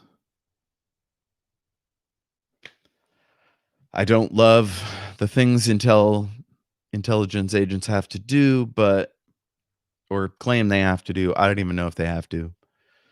But I mean, just think about it. Bugging people, just straight up lying to people, like shooting people, Um, and at the end of the day, being seen by many after the crisis as a bad guy. You have to just bury that shame or have so much pride in your mission that you can counteract it. I don't know. It's tough stuff.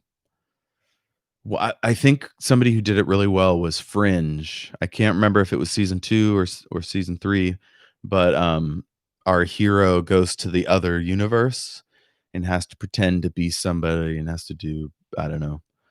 There's some spy shit kinda vibe to it. In Arkansas, a group of 96 former sharecroppers who had always bellyached about their misfortunes, yet seemed not a bit happier in well run, hygienic labor camps with free weekly band concerts, attacked the superintendent's office at one camp and killed the superintendent and 5 assistants. They were rounded up by an regiment from Little Rock, stood up in a winter ragged cornfield, told to run, and shot in the back with machine guns as they comically staggered away. In San Francisco, dock workers tried to start an absolutely illegal strike, and their leaders, known to be communists, were so treasonable in their speeches against the government that an commander had 3 of them tied up to a bale of rattan, which was soaked with oil and set afire. The commander gave warning to such the commander gave warning to all such malcontents by shooting off the criminals' fingers and ears while they were burning. And so skilled a marksman was he, so much credit to the efficient training, that he did not kill one single man while thus trimming them up. He afterward went in search of Tom Mooney, released by the Supreme Court of the United States early in 1936. But that notorious anti-corpo agitator had had the fear of God put into him properly and had escaped on a schooner for Tahiti. Escaped on a schooner for Tahiti. That's pretty good. I like that. That is very iambic pentameter. And had escaped on a schooner for Tahiti.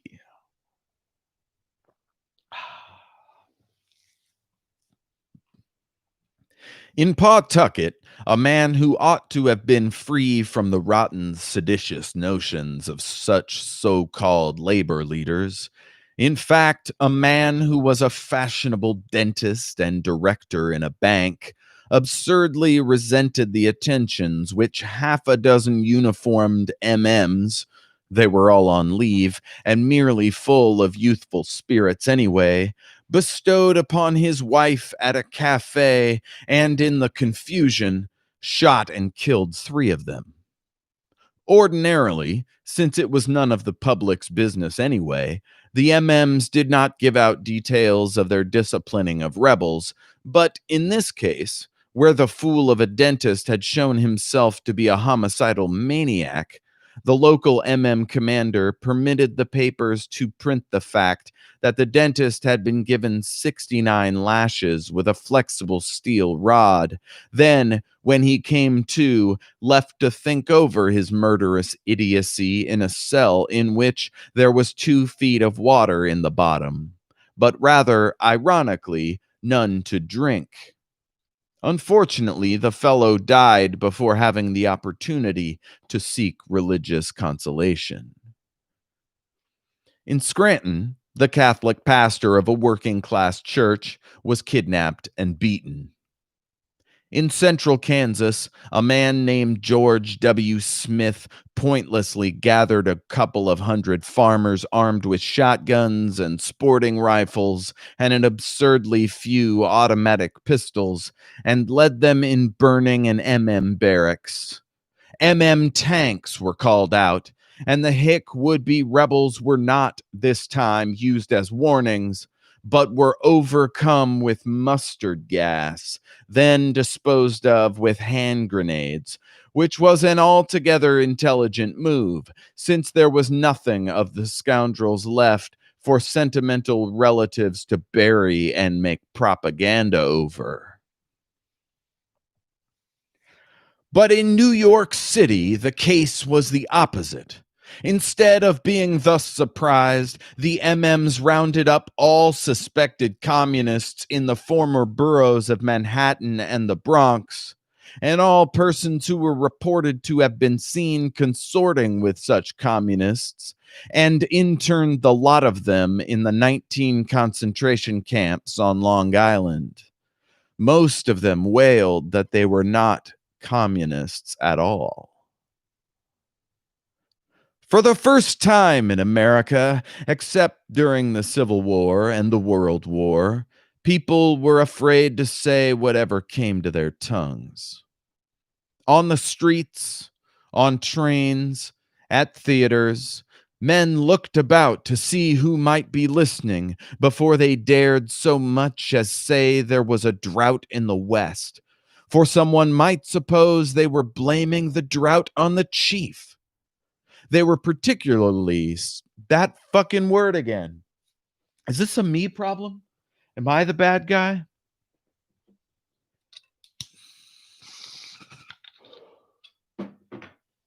There's nothing in there. Let's put some weed in my bong. Let's put some weed in my bong. Oh, yeah. Let's put some weed in my bong. Oh, yeah.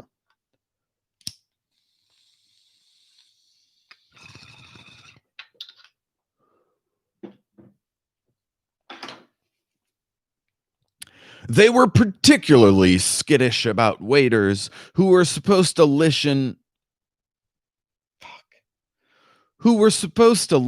from the ambush which every waiter carries about with him anyway, and to report to the MMs. People who could not resist talking politics spoke of Windrip as Colonel Robinson or Dr. Brown, and of Saracen as Judge Jones, or my cousin Casper, and you would hear gossips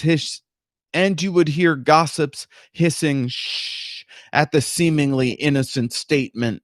My cousin doesn't seem to be as keen on playing bridge with the doctor as he used to. I'll bet sometime they'll quit playing. Another foreshadowing about Saracen being edged out. Interesting. Every moment, everyone felt fear, nameless and omnipresent. They were as jumpy as men in a plague district. Any sudden sound, any unexplained footstep, any unfamiliar script on an envelope made them startle. And for months, they never felt secure enough to let themselves go in complete sleep. And with the coming of fear went out their pride.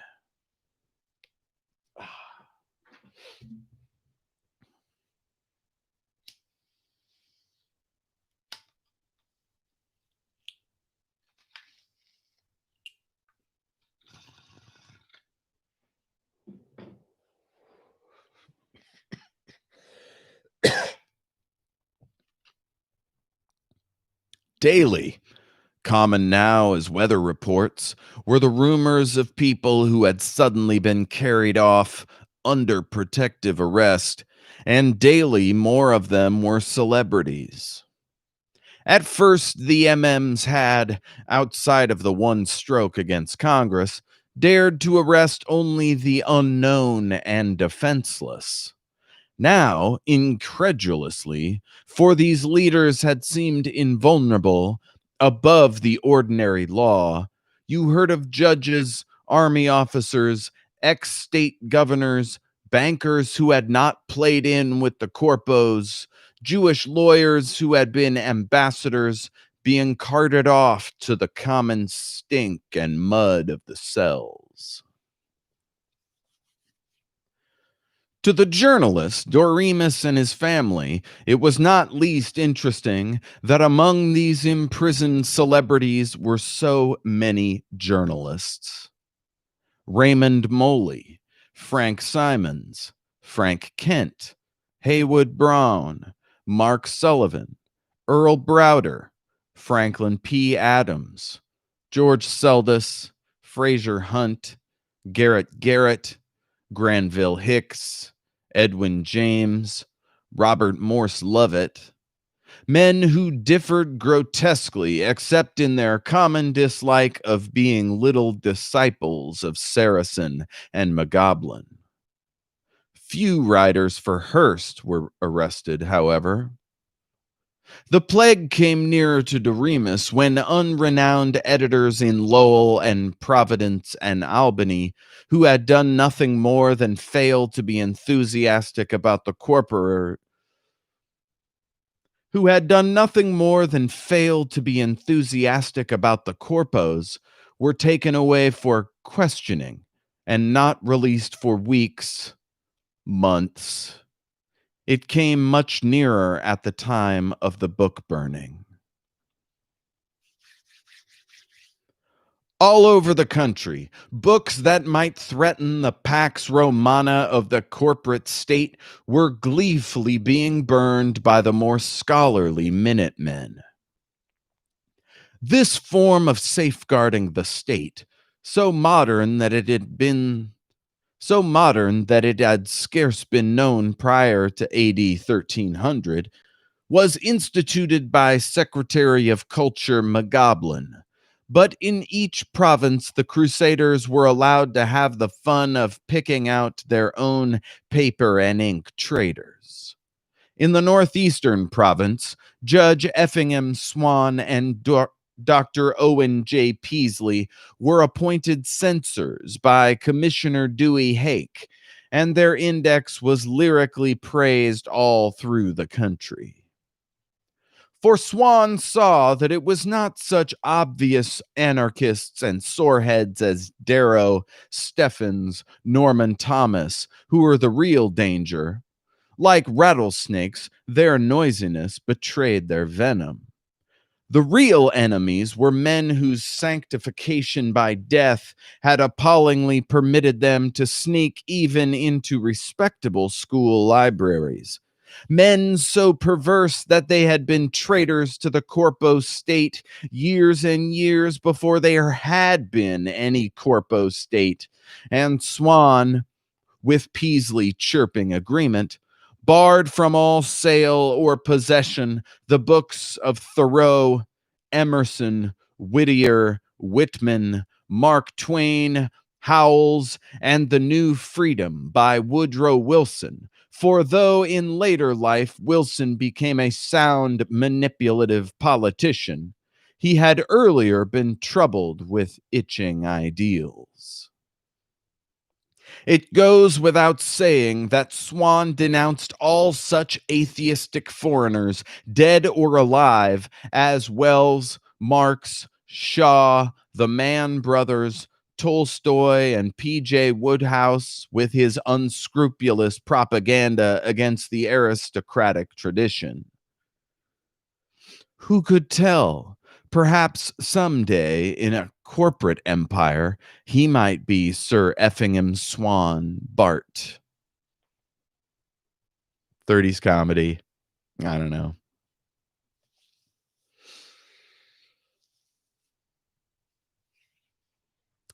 And in one item, Swan showed blinding genius.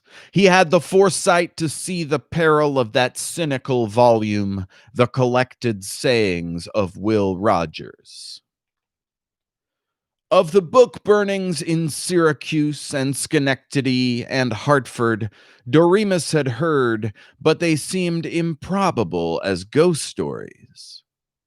The Jessup family were at dinner, just after 7, when on the porch they heard the tramping they had half expected, altogether dreaded. Mrs. Candy, even the icicle, Mrs. Candy, held her breast in agitation before she stalked out to open the door. Even David sat at table, spoon suspended in air. Shad's voice, "In the name of the chief," harsh feet in the hall, and Shad waddling into the dining room, cap on, hand on pistol, but grinning, and with leering geniality bawling, "How are you folks? Search for bad books. Orders of the district commissioner." Oh, is this Shad? Fucking Shad. "How are you folks? Search for bad books. Orders of the district commissioner. Come on, Jessup." He looked at the fireplace to which he had once brought so many armfuls of wood and snickered, "If you'll just sit down in the other room." "I will like hell just sit down in the other room. We're burning the books tonight. Snap to it, Jessup." Shad looked at the exasperated Emma. He looked at Sissy. He winked with heavy deliberation and chuckled. "How are you, Miss Jessup? Hello, sis. How's the kid?" But at Mary Greenhill he did not look, nor she at him. In the hall, Doremus found Shad's entourage, 4 sheepish MMs and a more sheepish Emil Staubmeier, who whimpered, "Just orders, just orders." Doremus safely said nothing, led them up to his study. Now, a week before, he had removed every publication that any sane corpo could consider radical. His Das Kapital and Veblen, and all the Russian novels, and even Sumner's Folkways and Freud's Civilization and its Discontents, Thoreau and the other hoary scoundrels banned by Swan, old files of The Nation and New Republic, and such copies as he had been able to get of Walt Trowbridge's Lance for Democracy, and had removed them and hidden them inside an old horsehair sofa in the upper hall. "I told you there was nothing," said Staubmeier after the search. "Let's go." Said Shad, "Huh, I know this house, Ensign. I used to work here. Had the privilege of putting up those storm windows you could see there, and of getting bawled out right here in this room. You won't remember those times, Doc. When I used to mow your lawn, too, and you used to be so snotty."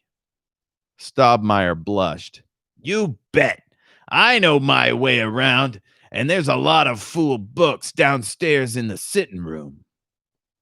Indeed, in that apartment variously called the drawing room, the living room, the sitting room, the parlor, and once, even by a spinster who thought editors were romantic, the studio, there were 200 or 300 volumes, mostly in standard sets. Shad glumly stared at them, the while he rubbed the faded Brussels carpet with his spurs. He was worried. He had to find something seditious.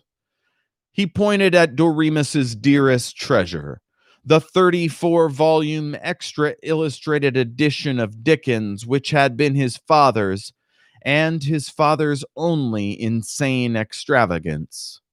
Shad demanded of Staubmeier, "That guy Dickens, Didn't he do a lot of complaining about conditions, about schools and the police and everything?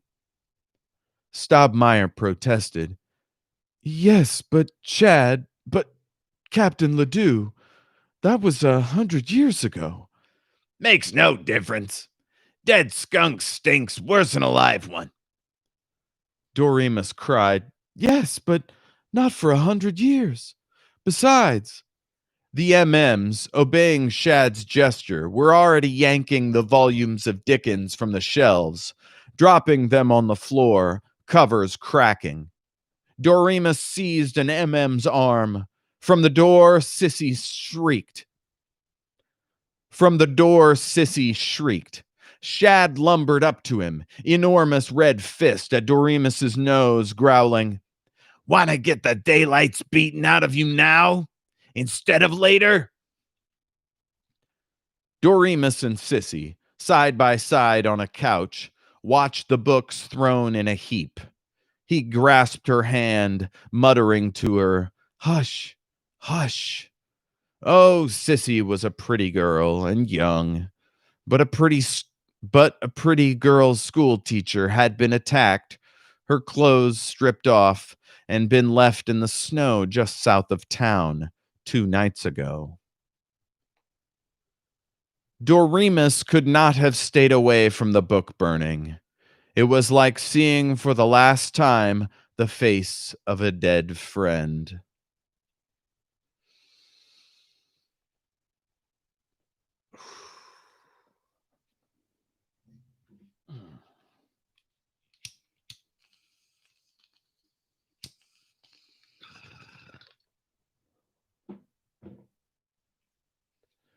This is all bad.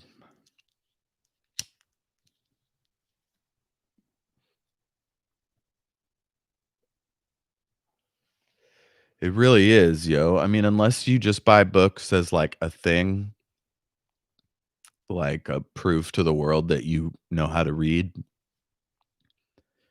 But if you're the books that you keep are the books that you care about, like, of course, seeing them all torched is fucked.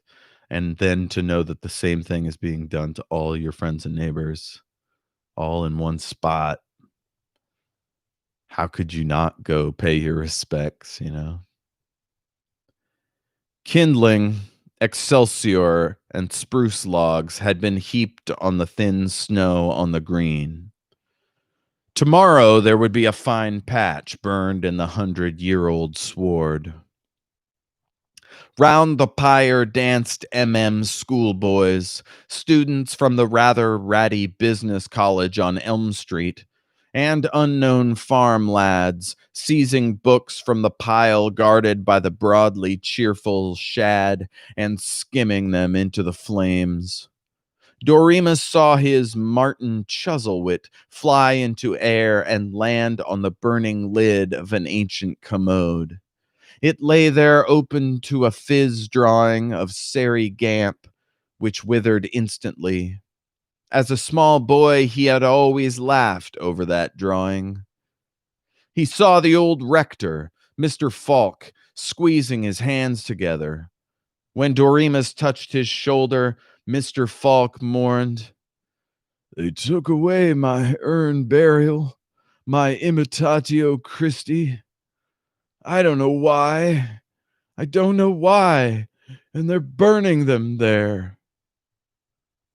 Who owned them, Doremus did not know, nor why they had been seized. But he saw Alice in Wonderland, and Omar Khayyam, and Shelley, and The Man Who Was Thursday, and A Farewell to Arms, all burning together to the greater glory of the dictator and the greater enlightenment of his people. The fire was almost over when Carl Pascal pushed up to Shad Ledoux and shouted, "I hear you stinkers. I've been out driving a guy, and I hear you raided my room and took off my books while I was away." "You bet we did, comrade."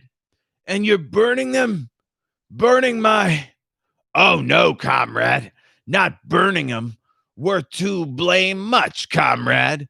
Shaft laughed very much. They're at the police station. We've just been waiting for you.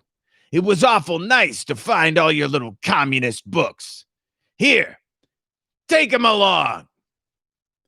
So Karl Pascal was the first prisoner to go from Fort Beulah to the Trianon concentration camp. No, that's wrong. The second. The first, so inconspicuous that one almost forgets him, was an ordinary fellow, an electrician who had never so much as spoken of politics. Braden, his name was. A Minuteman who stood well with Shad and Staubmeyer wanted Braden's job. Braden went to concentration camp. Braden was flogged when he declared, under Shad's questioning, that he knew nothing about any plots against the chief. Braden died alone in a dark cell before January.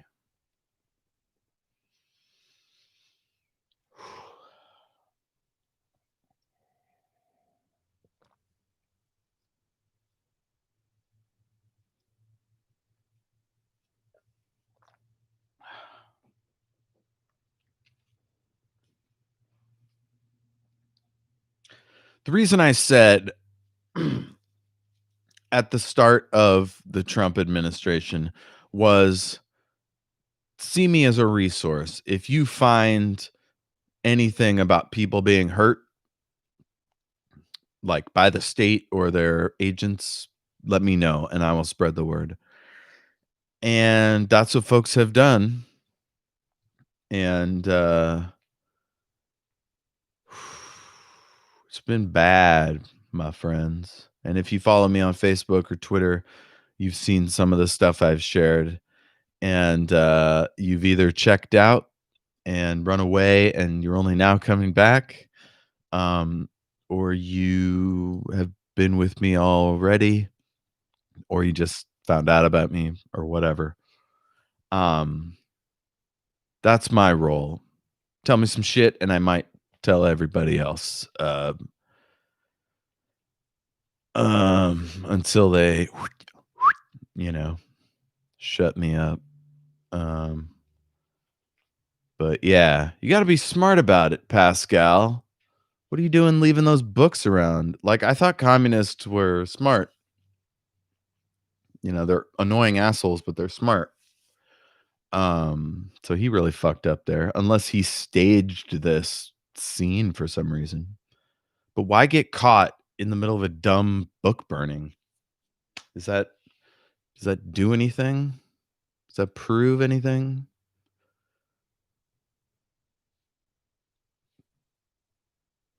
I don't know why I'm asking. Sinclair Lewis wrote it this way. So the better question is, why did he use Karl for this case?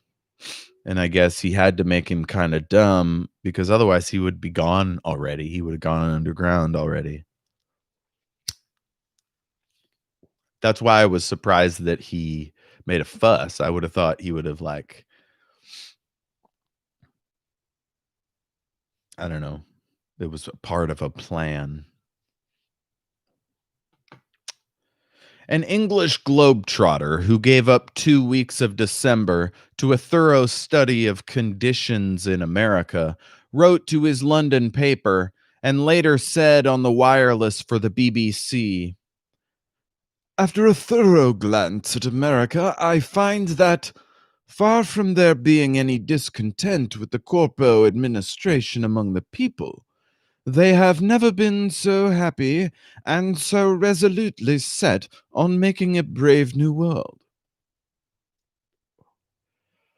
I asked a very prominent Hebrew banker about the assertions that his people were being oppressed, and he assured me, when we hear about such silly rumors, we are highly amused."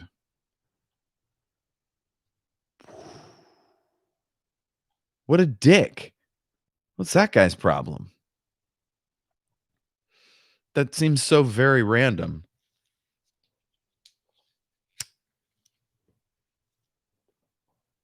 Like, after a whole chapter about the things you can't talk about, I guess it makes sense.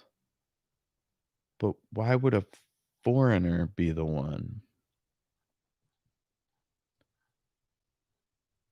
Interesting. Well, that's chapter 22. I wonder if I'll keep going. Should I keep going?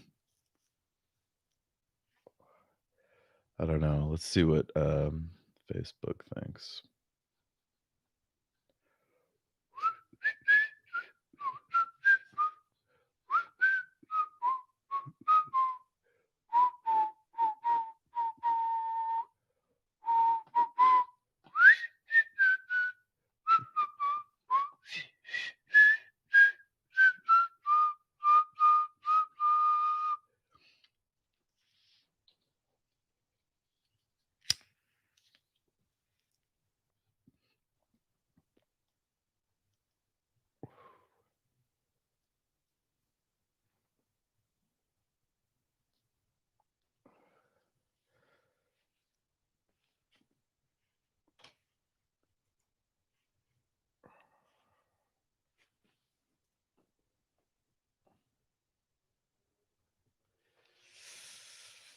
How's your break going?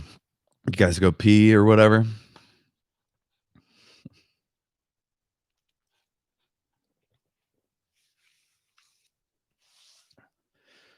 Chapter 23. Doremus was nervous. The Minutemen had come, not with Shad, but with Emil, and a strange battalion leader from Hanover, to examine the private letters in his study. They were polite enough, but alarmingly thorough. Then he knew, from the disorder in his desk at the Informer, that someone had gone over his papers there. Emil avoided him at the office. Doremus was called to Shad's office and gruffly questioned about correspondence which some denouncer had reported his having with the agents of Walt Trowbridge. So Doremus was nervous. So Doremus was certain that his time for going to concentration camp was coming. He glanced back at every stranger who seemed to be following him on the street. The fruit man, Tony Mogliani, flowery advocate of Windrip, of Mussolini, and of tobacco quid as a cure for cuts and burns, asked him too many questions about his plans for the time when he should get through on the paper, and once a tramp tried to quiz Mrs. Candy, meantime peering at their pantry shelves, perhaps to see if there was any sign of their being understocked, as if for closing the house and fleeing. But perhaps the tramp really was a tramp. In the office, in mid-afternoon, Doremus had a telephone call from that scholar farmer, Buck Titus. Going to be home this evening? About 9? Good. Got to see you. Important. Say, see if you can have all your family and Linda Pike and young Falk there too, will you? Got an idea. Important. As important ideas just now usually concerned being imprisoned, Doremus and his women waited jumpily. Lorinda came in twittering, for the sight of Emma always did make her twitter a little, and in Lorinda there was no relief.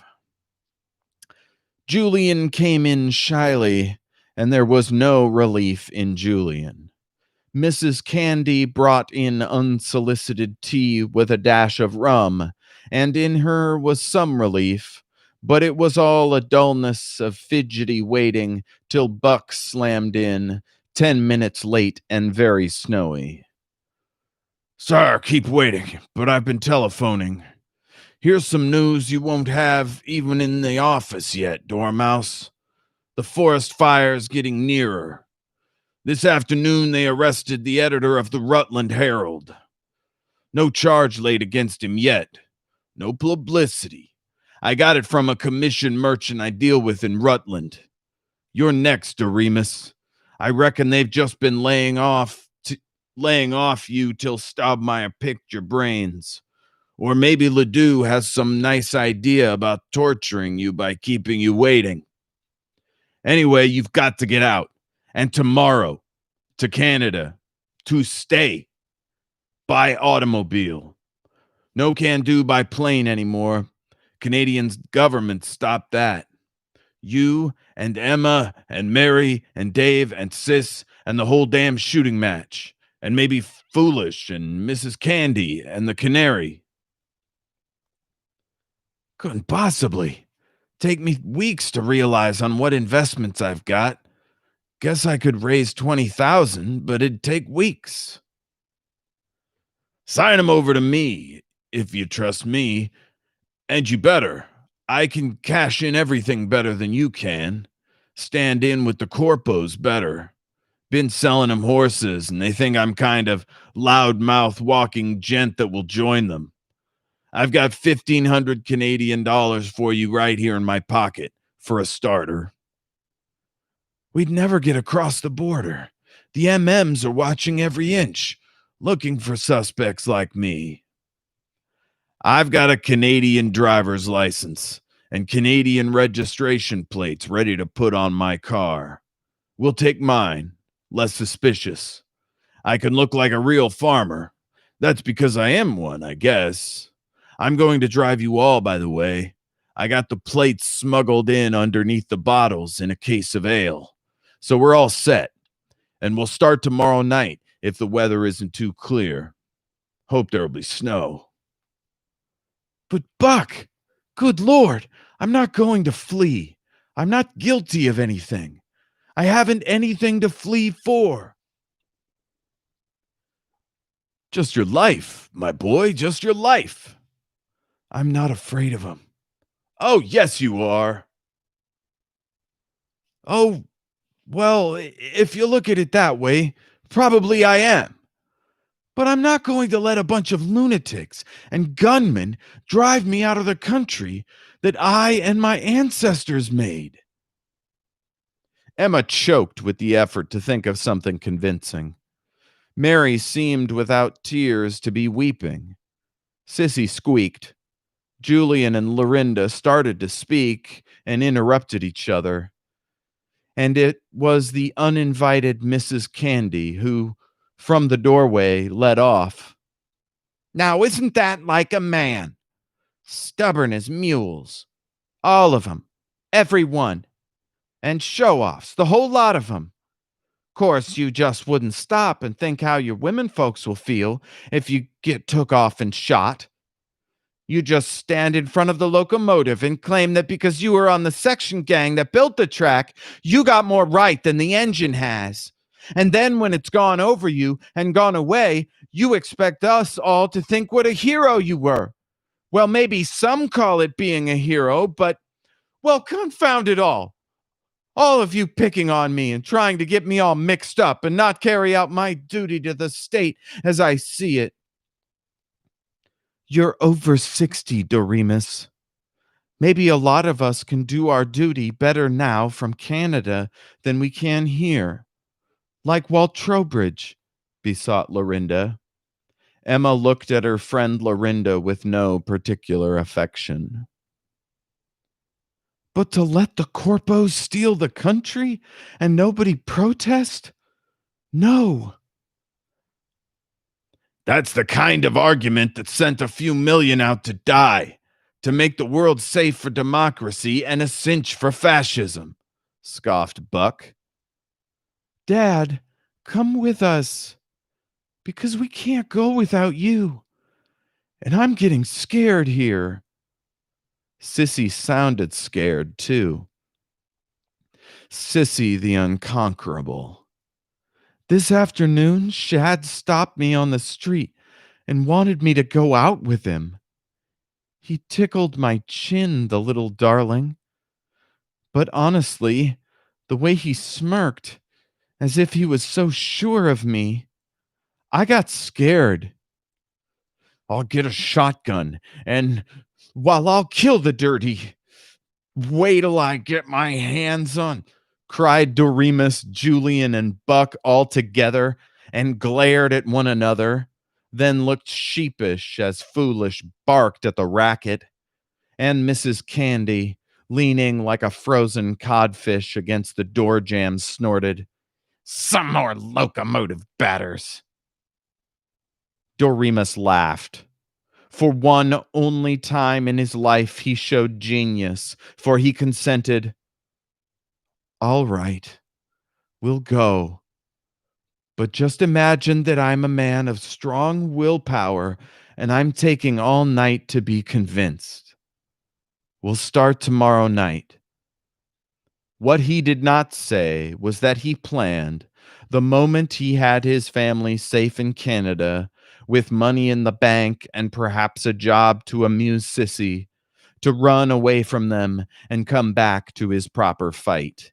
He would at least kill Shad before he got killed himself.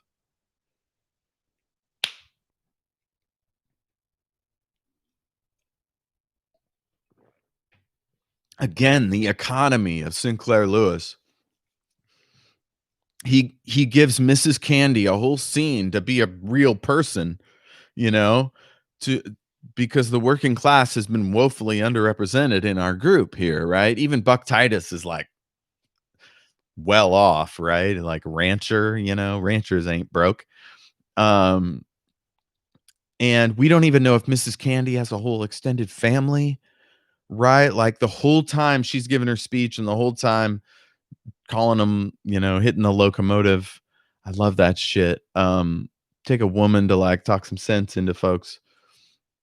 And all we know is that one, she's free to say this shit. Two, everybody there is risking rape and or death. And or the rape and or death of their children, like whatever, like because we don't know Candy's situation. So yeah, she says, "Look, y'all, you ain't been taking this seriously. This is blood and guts, man." And it was so real to me. It made me think, has she been through this before? Did she grow up in a situation where the men folk had to eat shit because if not, they would bring hell on the entire family? God, I just want to go back for a second because there was something really powerful in it.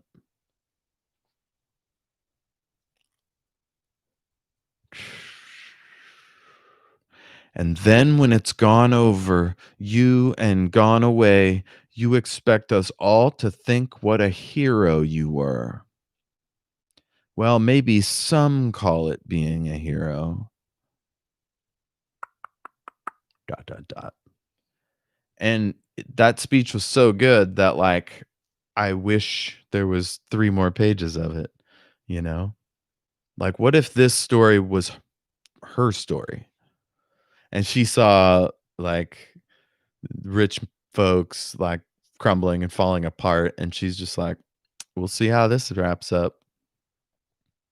I really hope they invite her and her family because if not, that's fucked up.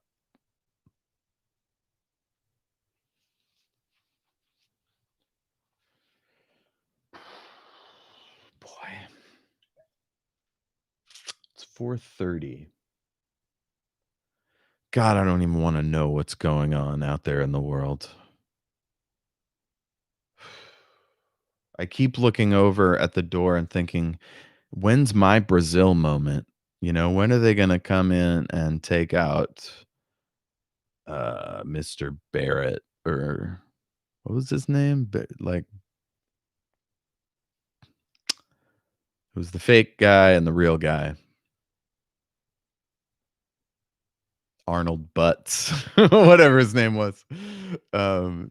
They raided him and took him out in the middle of Christmas. The wife screams and is just totally a disaster for the rest of her life.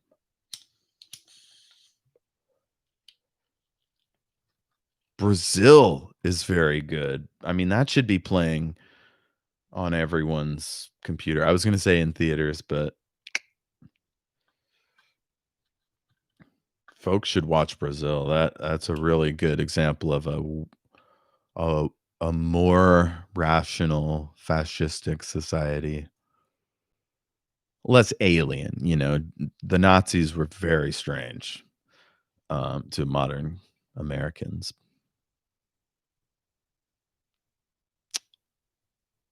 I think it's a slightly harder reach.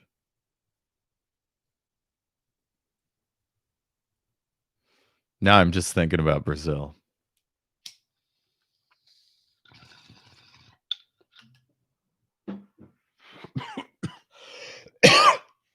Mm.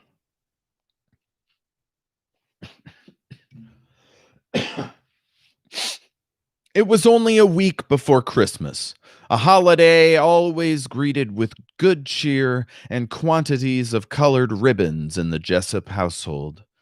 And that wild day of preparing for flight had a queer Christmas joyfulness. To dodge suspicion, Dorima spent most of the time at the office, and 100 times it seemed that Staubmeyer was glancing at him with just the ruler, threatening, hidden ire he had used on whisperers and like young criminals in school. But he took off 2 hours at lunchtime, and he went home early in the afternoon, and his long depression was gone in the prospect of Canada and freedom, in an excited inspection of clothes that was like preparation for a fishing trip. They worked upstairs, behind drawn blinds, feeling like spies in an E. Phillips Oppenheim story, beleaguered in the dark and stone floored ducal bedroom of an ancient inn just beyond grass. Downstairs, Mrs. Candy was pretentiously busy looking normal. After their flight, she and the canary were to remain, and she was to be surprised when the MMs reported that the Jessups seemed to have escaped. They di- why they didn't even invite her? Like, okay, cool, she can give an alibi, she could be their agent in the States, but like, come on. Doremus had drawn 500 from each of the local banks late that afternoon, telling them that he was thinking of taking an option on an apple orchard. He was too well trained a domestic animal to be raucously amused, but he could not help observing that while he himself was taking on the flight to Egypt, only all the money he could get hold of, plus cigarettes, 6 handkerchiefs, 2 extra pairs of socks, a comb, a toothbrush, and the first volume of Spengler's Decline of the West. Decidedly, it was not his favorite book, but one he had been trying to make himself read for years on train journeys, while in fact he took nothing that he could not stuff into his overcoat pockets.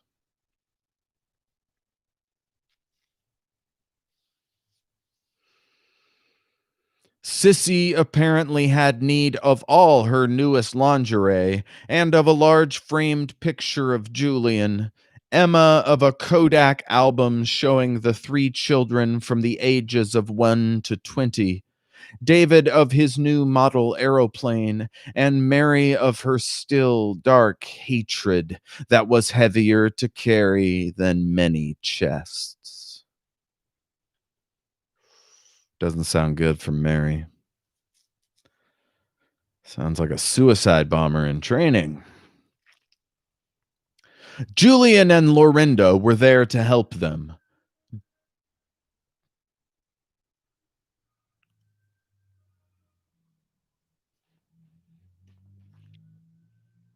Just going to check Twitter really quick.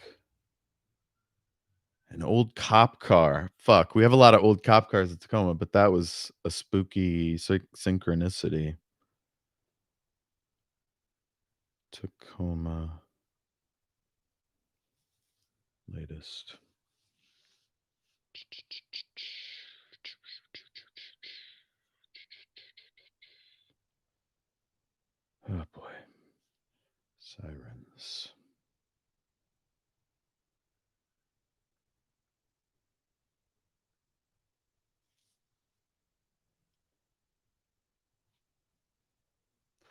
tornado siren? What the fuck? 4 days ago? Well, it died down. Hopefully it's not serious. I decided I'm not going to look at any social media until I'm done with this today. So, for fuck's sake. All right. Here we go. Mary and her hatred. Sorry, I need to take another. So scary. So, it's like a horror movie.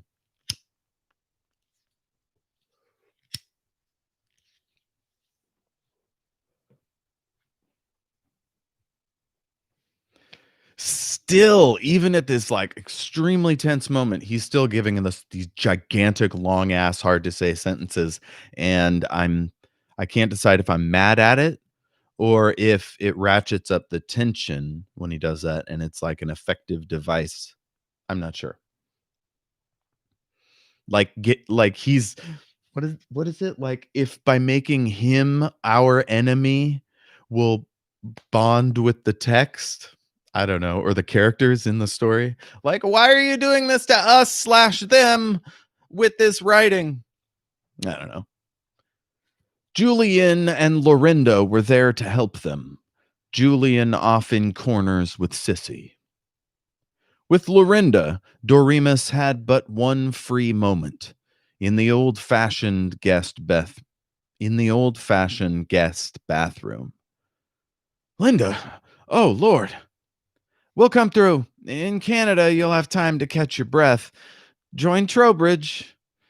Yes, but to leave you, I'd hoped somehow by some miracle you and I could have maybe a month together, say in Monterey or Venice or the Yellowstone. I hate it when life doesn't seem to stick together and get somewhere and have some plan and meeting. It's had meaning. No dictator can completely smother us now. Come. Goodbye, my Linda. Not even now did he alarm her by confessing that he planned to come back into danger. Embracing beside an aged tin-lined bathtub with woodwork painted a dreary brown, in a room which smelled slightly of gas from an old hot water heater, embracing in sunset-colored mist upon a mountaintop. Wow, I feel like that's what really pisses me off about Sinclair Lewis is you read a sentence like that and you think, where have you been this whole book? You know, like it's like in lieu of cliffhangers, he gives us bangers, you know? Like I want to read this again because it's beautiful. Embracing beside an aged tin-lined bathtub with woodwork painted a dreary brown, in a room which smelled slightly of gas from an old hot water heater, embracing in sunset-colored mist upon a mountaintop.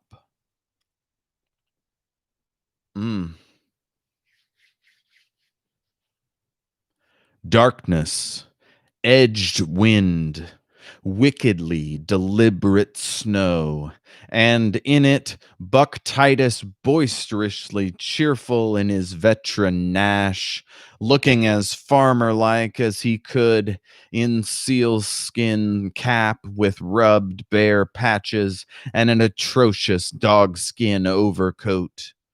Doremus thought of him again as a Captain Charles King cavalryman chasing the Sioux across blizzard-blinded prairies. I wish you wouldn't. Like,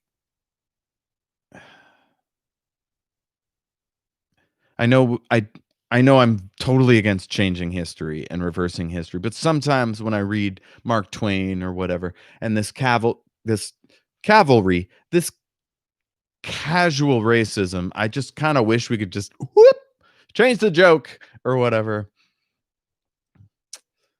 They packed alarmingly into the car, Mary beside Buck, the driver. In the back, Doremus between Emma and Sissy. On the floor, David and Foolish and the toy aeroplane, indistinguishably curled up together beneath a robe. Truck, rack, and front fenders were heaped with tarpaulin-covered suitcases. Lord, I wish I were going, moaned Julian. Look, sis, grand spy story idea. But I mean seriously, send souvenir postcards to my granddad, views of churches and so on. Just sign 'em Jane. And whatever you say about the church, I'll know you really mean it about you and, oh, damn all mystery. I want you, sissy. Mrs. Candy whisked a bundle in among the already intolerable mess of baggage, which promised to descend on Doremus's knees and David's head, and she snapped, Well, if you folks must go flying around the country, it's a coconut layer cake. savagely, Soon's you get around the corner, throw the fool thing in the ditch if you want to. she fled sobbing into the kitchen, where Lorinda stood in the lighted doorway, silent, her trembling hands out to them. The car was already lurching in the snow before they had sneaked through Fort Beulah by shadowy back streets and started streaking northward. Sissy sang out cheerily, Well, Christmas in Canada. Skittles and beer and lots of holly. Oh, they do have Santa Claus in Canada? Came David's voice, wondering, childish, slightly muffled by lap robe and the furry ears of Foolish. Of course they do, Dewey, Emma reassured him, and to the grown-ups, No, wasn't that the cutest thing? Doremus, Sissy whispered. To Doremus, Sissy whispered. Darn real ought to be cute. Took me 10 minutes to teach him to say it this afternoon. Hold my hand. I hope Buck knows how to drive.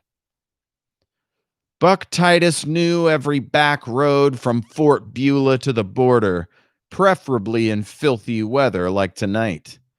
Beyond Trianon, he pulled the car up deep rutted roads on which you would have to back if you were to pass anyone.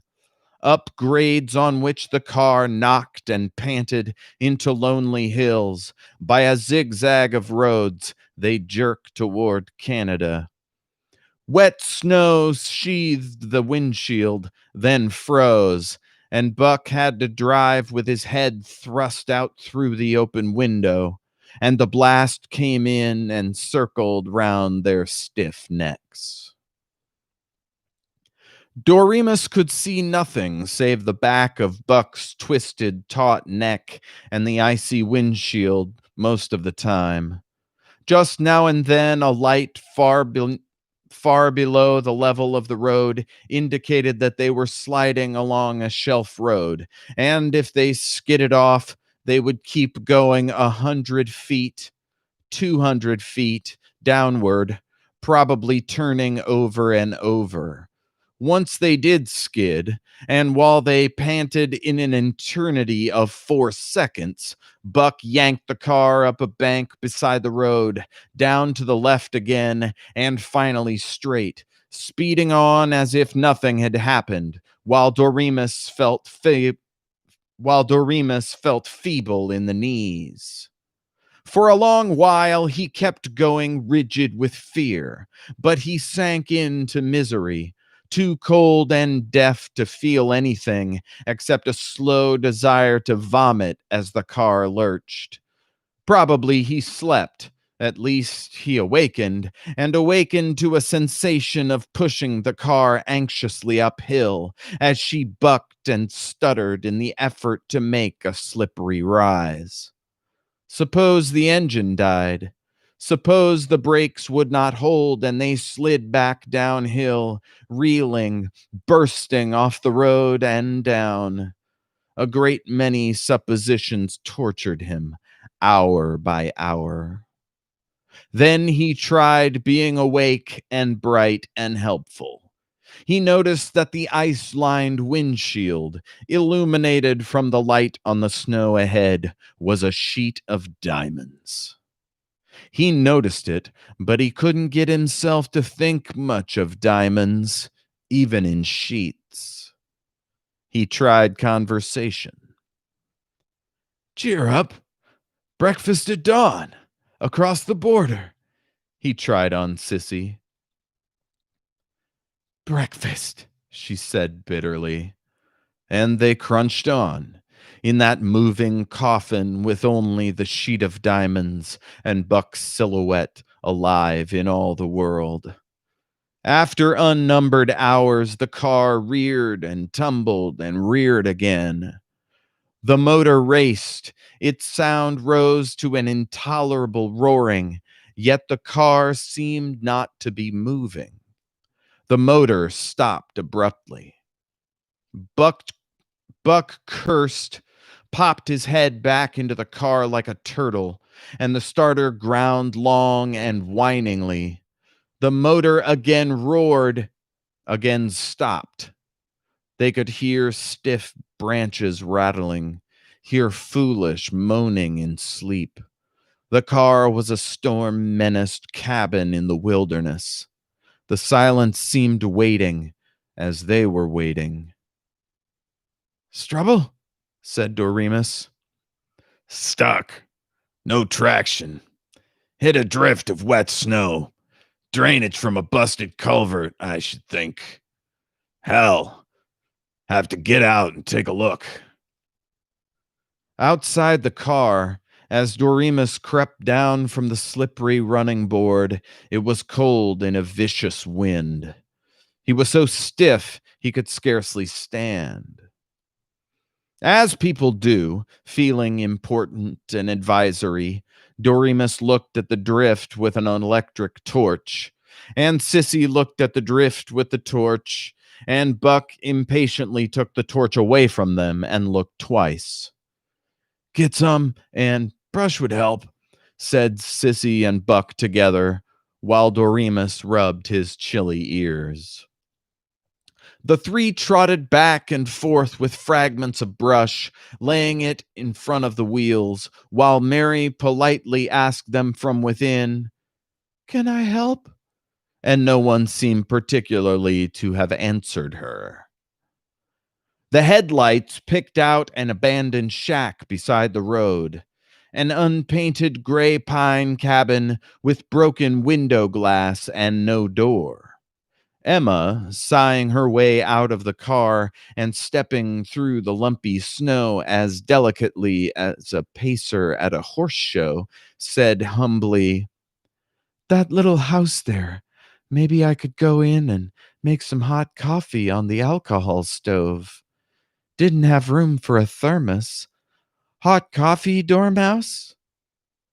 To Doremus she sounded, just now, not at all like a wife, but as sensible as Mrs. Candy. When the door did kick its way up on the pathway of twigs and stand, panting safely beside the drift, they had, in the sheltered shack, coffee with slabs of Mrs. Candy's voluptuous coconut cake.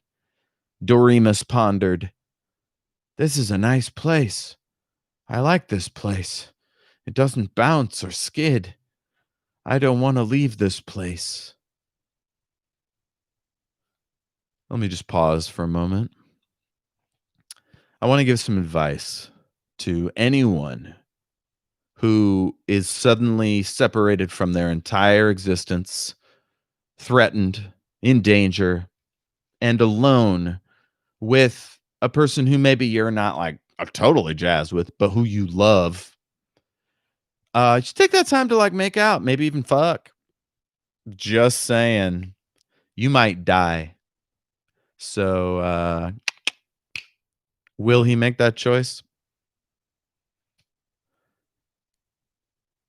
He did. The secure immobility of the shack was behind them, dark miles behind. Okay, now here's the thing. They weren't clear about what happened between him making that decision and when they did. So I'm going to pretend that they did. Canonically, who knows? The secure immobility of the shack was behind them, dark miles behind, and they were again pitching and rolling and being sick and inescapably chilly. David was alternately crying and going back to sleep. Foolish woke up to cough inquiringly and returned to his dream of rabbiting. And Doremus was sleeping, his head swaying like a masthead in long rollers, his shoulder against Emma's, his hand warm about Sissy's, and his soul in nameless bliss. He roused to a half-dawn filmy with snow. The car was standing in what seemed to be a crossroads hamlet, and Buck was examining a map by the light of the electric torch. Got anywhere yet? Doremus whispered. Just a few miles to the border. Anybody stopped us? Nope. Oh, we'll make it all right, old man. Out of East Berkshire, Buck took not the main road to the border, but an old wood lane so little used that the ruts were twin snakes. Though Doremus said nothing, the others felt his intensity, his anxiety that was like listening for an enemy in the dark. David sat up, the blue motor robe about him. Foolish started, snorted, looked offended, but, catching the spirit of the moment, comfortingly laid a paw on Doremus's knee and insisted on shaking hands over and over, as gravelly as a Venetian senator or an undertaker. They dropped into the dimness of a tree-wailed hollow. A searchlight darted and rested hotly on them, so dazzling them that Buck almost ran off the road. Confound it, he said gently. No one else said anything. He crawled up to the light, which was mounted on a platform in front of a small shelter hut. 2 Minutemen stood out in the road, dripping with radiance from the car. They were young and rural, but they had efficient repeating rifles. Where are you headed for? Demanded the elder, good-naturedly enough. Montreal, where we live. Buck showed his Canadian license. Gasoline motor and electric light, yet Doremus saw the Frontier Guard as a sentry in 1864, studying a pass by lantern light, beside a farm wagon in which hid General Joe Johnston's spies disguised as plantation hands. I guess it's all right. Seems in order. But we've had some trouble with refugees. You'll have to wait till the battalion leader comes, maybe long about noon. But good Lord, Inspector, we can't do that. My mother's awful sick in Montreal. Yeah, I've heard that one before, and maybe it's true this time. But afraid you'll have to wait for the bat. You folks can come in and sit by the fire if you want to. But we've got to. You heard what I said. The MMs were fingering their rifles. All right, but tell you what we'll do. We'll go back to East Berkshire and get some breakfast and a wash and come back here. Noon, you said? Okay. And say, brother, it does seem kind of funny you're taking this back road when there's a first-rate highway. So long. Be good. Just don't try it again. The bat might be here next time, and he ain't a farmer like you or me. The refugees, as they drove away, had an uncomfortable feeling that the guards were laughing at them. 3 border posts they tried, and at 3 posts they were turned back. Well, Said Buck. Yes, I guess so. Back home. My turn to drive, said Doremus wearily. The humiliation of retreat was the. What? I gotta, whoo boy, I gotta just tell you. Driving over the border to escape the United States is for me akin to like it's about the scariest thing you can do. And to turn back, it's like trying to point a gun at somebody and then not being willing to pull the trigger. Like, you're too far gone, bro. Like, there's only 2 guys. Figure it out, you know? Eventually they're going to tell each other that somebody's trying to get across the border and it's you.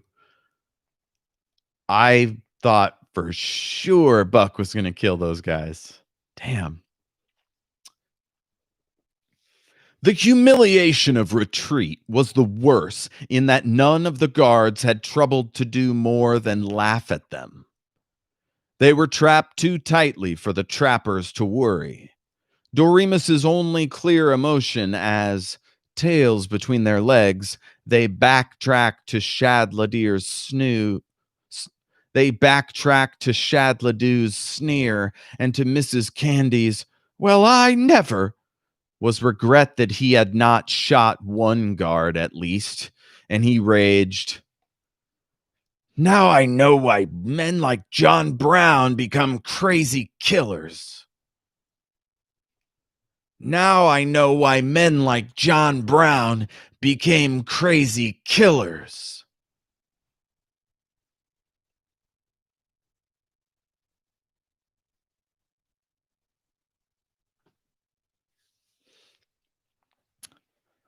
well, I'm gonna call it there. I've got about an hour before I watched Gareth Reynolds and Dave Anthony ring in the election results. Find Gareth Reynolds or Dave Anthony or the Dollop on Twitter, Instagram. They're doing a thing, and they're very smart and very leftist and hilarious gentlemen. So join me over there, won't you? I think it's on Gareth's YouTube page, but don't quote me on that. Might be the Dollop Instagram, one of those. Okay, yeah. Well, I could probably get through one more chapter. It's so spooky and scary, right? It really is like a horror movie. But I've got to pee. I'll come back. Maybe I'll be inspired to talk before I shut her down or read another chapter. I don't know. Be right back.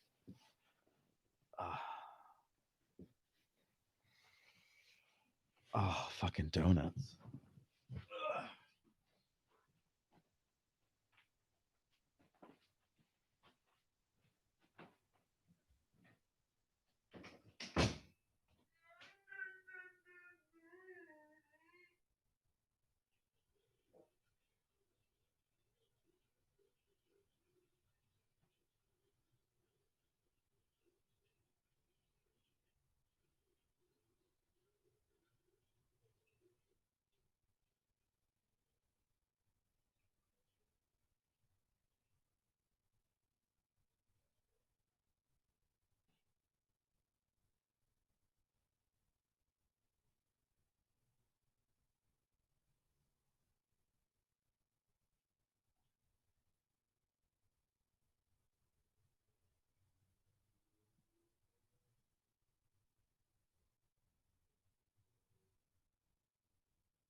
Yeah, I think I'm gonna shut it down for today. This I got inspired to talk about something, which was those two people I asked you about. Those two people that you'd form a resistance cell with. Um, I have it on my mind both because of what's happening in Trump's Twitter feed or whatever, but also I've been reading, or I read the Heinlein book. God, what was it? Was it The Moon is a Harsh Yeah, The Moon is a Harsh Mistress. And it's like he put in rules for how to build an effective resistance just right there in his book. He did a similar thing with The Day After Tomorrow. In that one, the hook is that they make a fake religion that they're able to use to organize with. And in this one, they talked about the perfect size of a resistance cell and how you can work with other resistance cells and like what that framework, the communication works best and stuff like that. Um, so I was thinking about who are my two, and then I started to imagine that conversation happening, and I was like, "Oh no, God, I really don't want to have to do that." You know what I mean? Uh, I mean, you got to live together, probably the three of you. You have to trust each other implicitly. Believe that not one of you will betray the revolution, and you have to know that they're able to do it, and willing to do whatever that looks like. It's more than just regular old activism, you know what I mean? It's whatever comes up, whatever it takes. I mean, if they try to take away the right to strike, the right to publicly assemble, like, nah, a lot of us are going to do some stuff that we wouldn't have done otherwise. Um, and and that one wouldn't sanction in any other context. But look, like, I wanted to live and die in Tacoma, making it better my whole life. I love this place and I love the people. Um, but given the correct motivation, then who knows what could happen. I can't believe they turned back. I can't believe they didn't kill those two guys. Holy shit. To me, this is like in a TV show where they're like, we can't afford a new location. Give us a few pretty shots of northern New York and then or northern Vermont, and then we'll just go back to the house set. We like that set. Um so yeah, now we're in season 2. Maybe chapter 24 is season 2. That is kind of a good cliffhanger point for end of a season. Wow. Well, they did The Man in the High Castle by Philip K. Dick. Like they really broadened it out. They had some East Coast stuff, they had some West Coast stuff, they had some Colorado stuff, and it all sort of slowly emerged. I got spooked, right? Because I get spooked easily about this shit. And I know too much about some of the players involved. It's an alternate history where the Germans and the Japanese split up America, and there's this narrow free band and then evil on either side. Um, or I guess less democratic. Uh, yeah, highly recommend that book, but it's so short. Like the show really broadened things out. It was it was almost like a Shyamalan movie. Like he was riding along, he's like, "Oh shit, this I have to turn this in." Put a little twist, and then it's like, "No," and it's done. Um yeah. I do kind of think that this fascism stuff it's hard to take in more than a few doses. So like watching that show on Amazon Prime has been like, or was when I watched a season maybe ish, is that it's so unpleasant. So unpleasant. Like who wants to live there? I mean, God, that sounds so insensitive and stupid. But coming back to what I said at the beginning of the concentration camp, discussion. I don't know if it was the first chapter I read, which was what, chapter 20, but whichever chapter it was. And I said, think about this in the context of what we did to the Japanese during World War II. Internment, concentration camps for an entire race of people, an ethnicity. People who were Americans in every sense of the word, smaller number of Japanese nationals who didn't want to be Americans, just screwed over massively.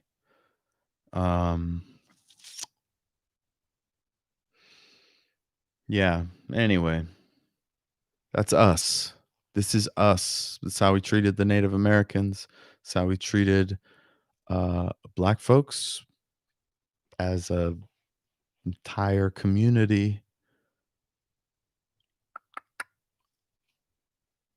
But as we're learning in this book, it takes someone being touched by it directly for them to be radicalized, for them to finally say, I can't take this anymore.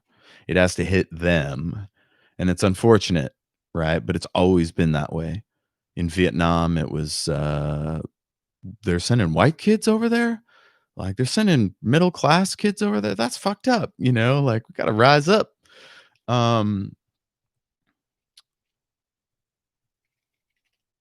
Yeah. Well, I'm gonna keep reading this as long as they let me. I'm not sure how many more chapters there are. This is what, 26 coming up? 24. 37. So really this is like the end of Act 2, right? Act 3 is the things are gonna kick into high gear. I bet. With spy shit. I bet there's spy shit. Yeah. All right. Well, okay. Why am I being a dork? I don't know. Oh, because I don't want to go back to regular life because I'll find out what the fuck is going on and I don't want to know yet. But I'm going to have to face it. Maybe I should just go out and grab something to eat. Like drive through. Order a pizza? Fuck. God. Well, they don't even talk to you in the door anymore. So like I'd get more contact at a drive-through. I just want to be around people, like I don't, but I do. But I have to be back here to play D&D at 7. So fuck, man. Whatever you guys are doing right now, I hope there's not a fascist monster dictatorship controlling your lives and keeping you from escaping. But if you're in that kind of a situation, I'm shocked that you still have access to this, and I hope it means something to you. I love you, whoever you are, wherever you are. If you are at the end of your rope, if you can't take any more, if you decide to escape or to engage in the struggle, employ your gifts wisely. And like Mrs. Candy says, don't stand in the way of the locomotive. Do it. Get killed a different way. Be good to yourself and to your family. And be good to the world. Wherever you are, whatever you're doing, man, you're the shit. Omne Patrias Dios. Or whatever. I'm not Catholic. I don't know.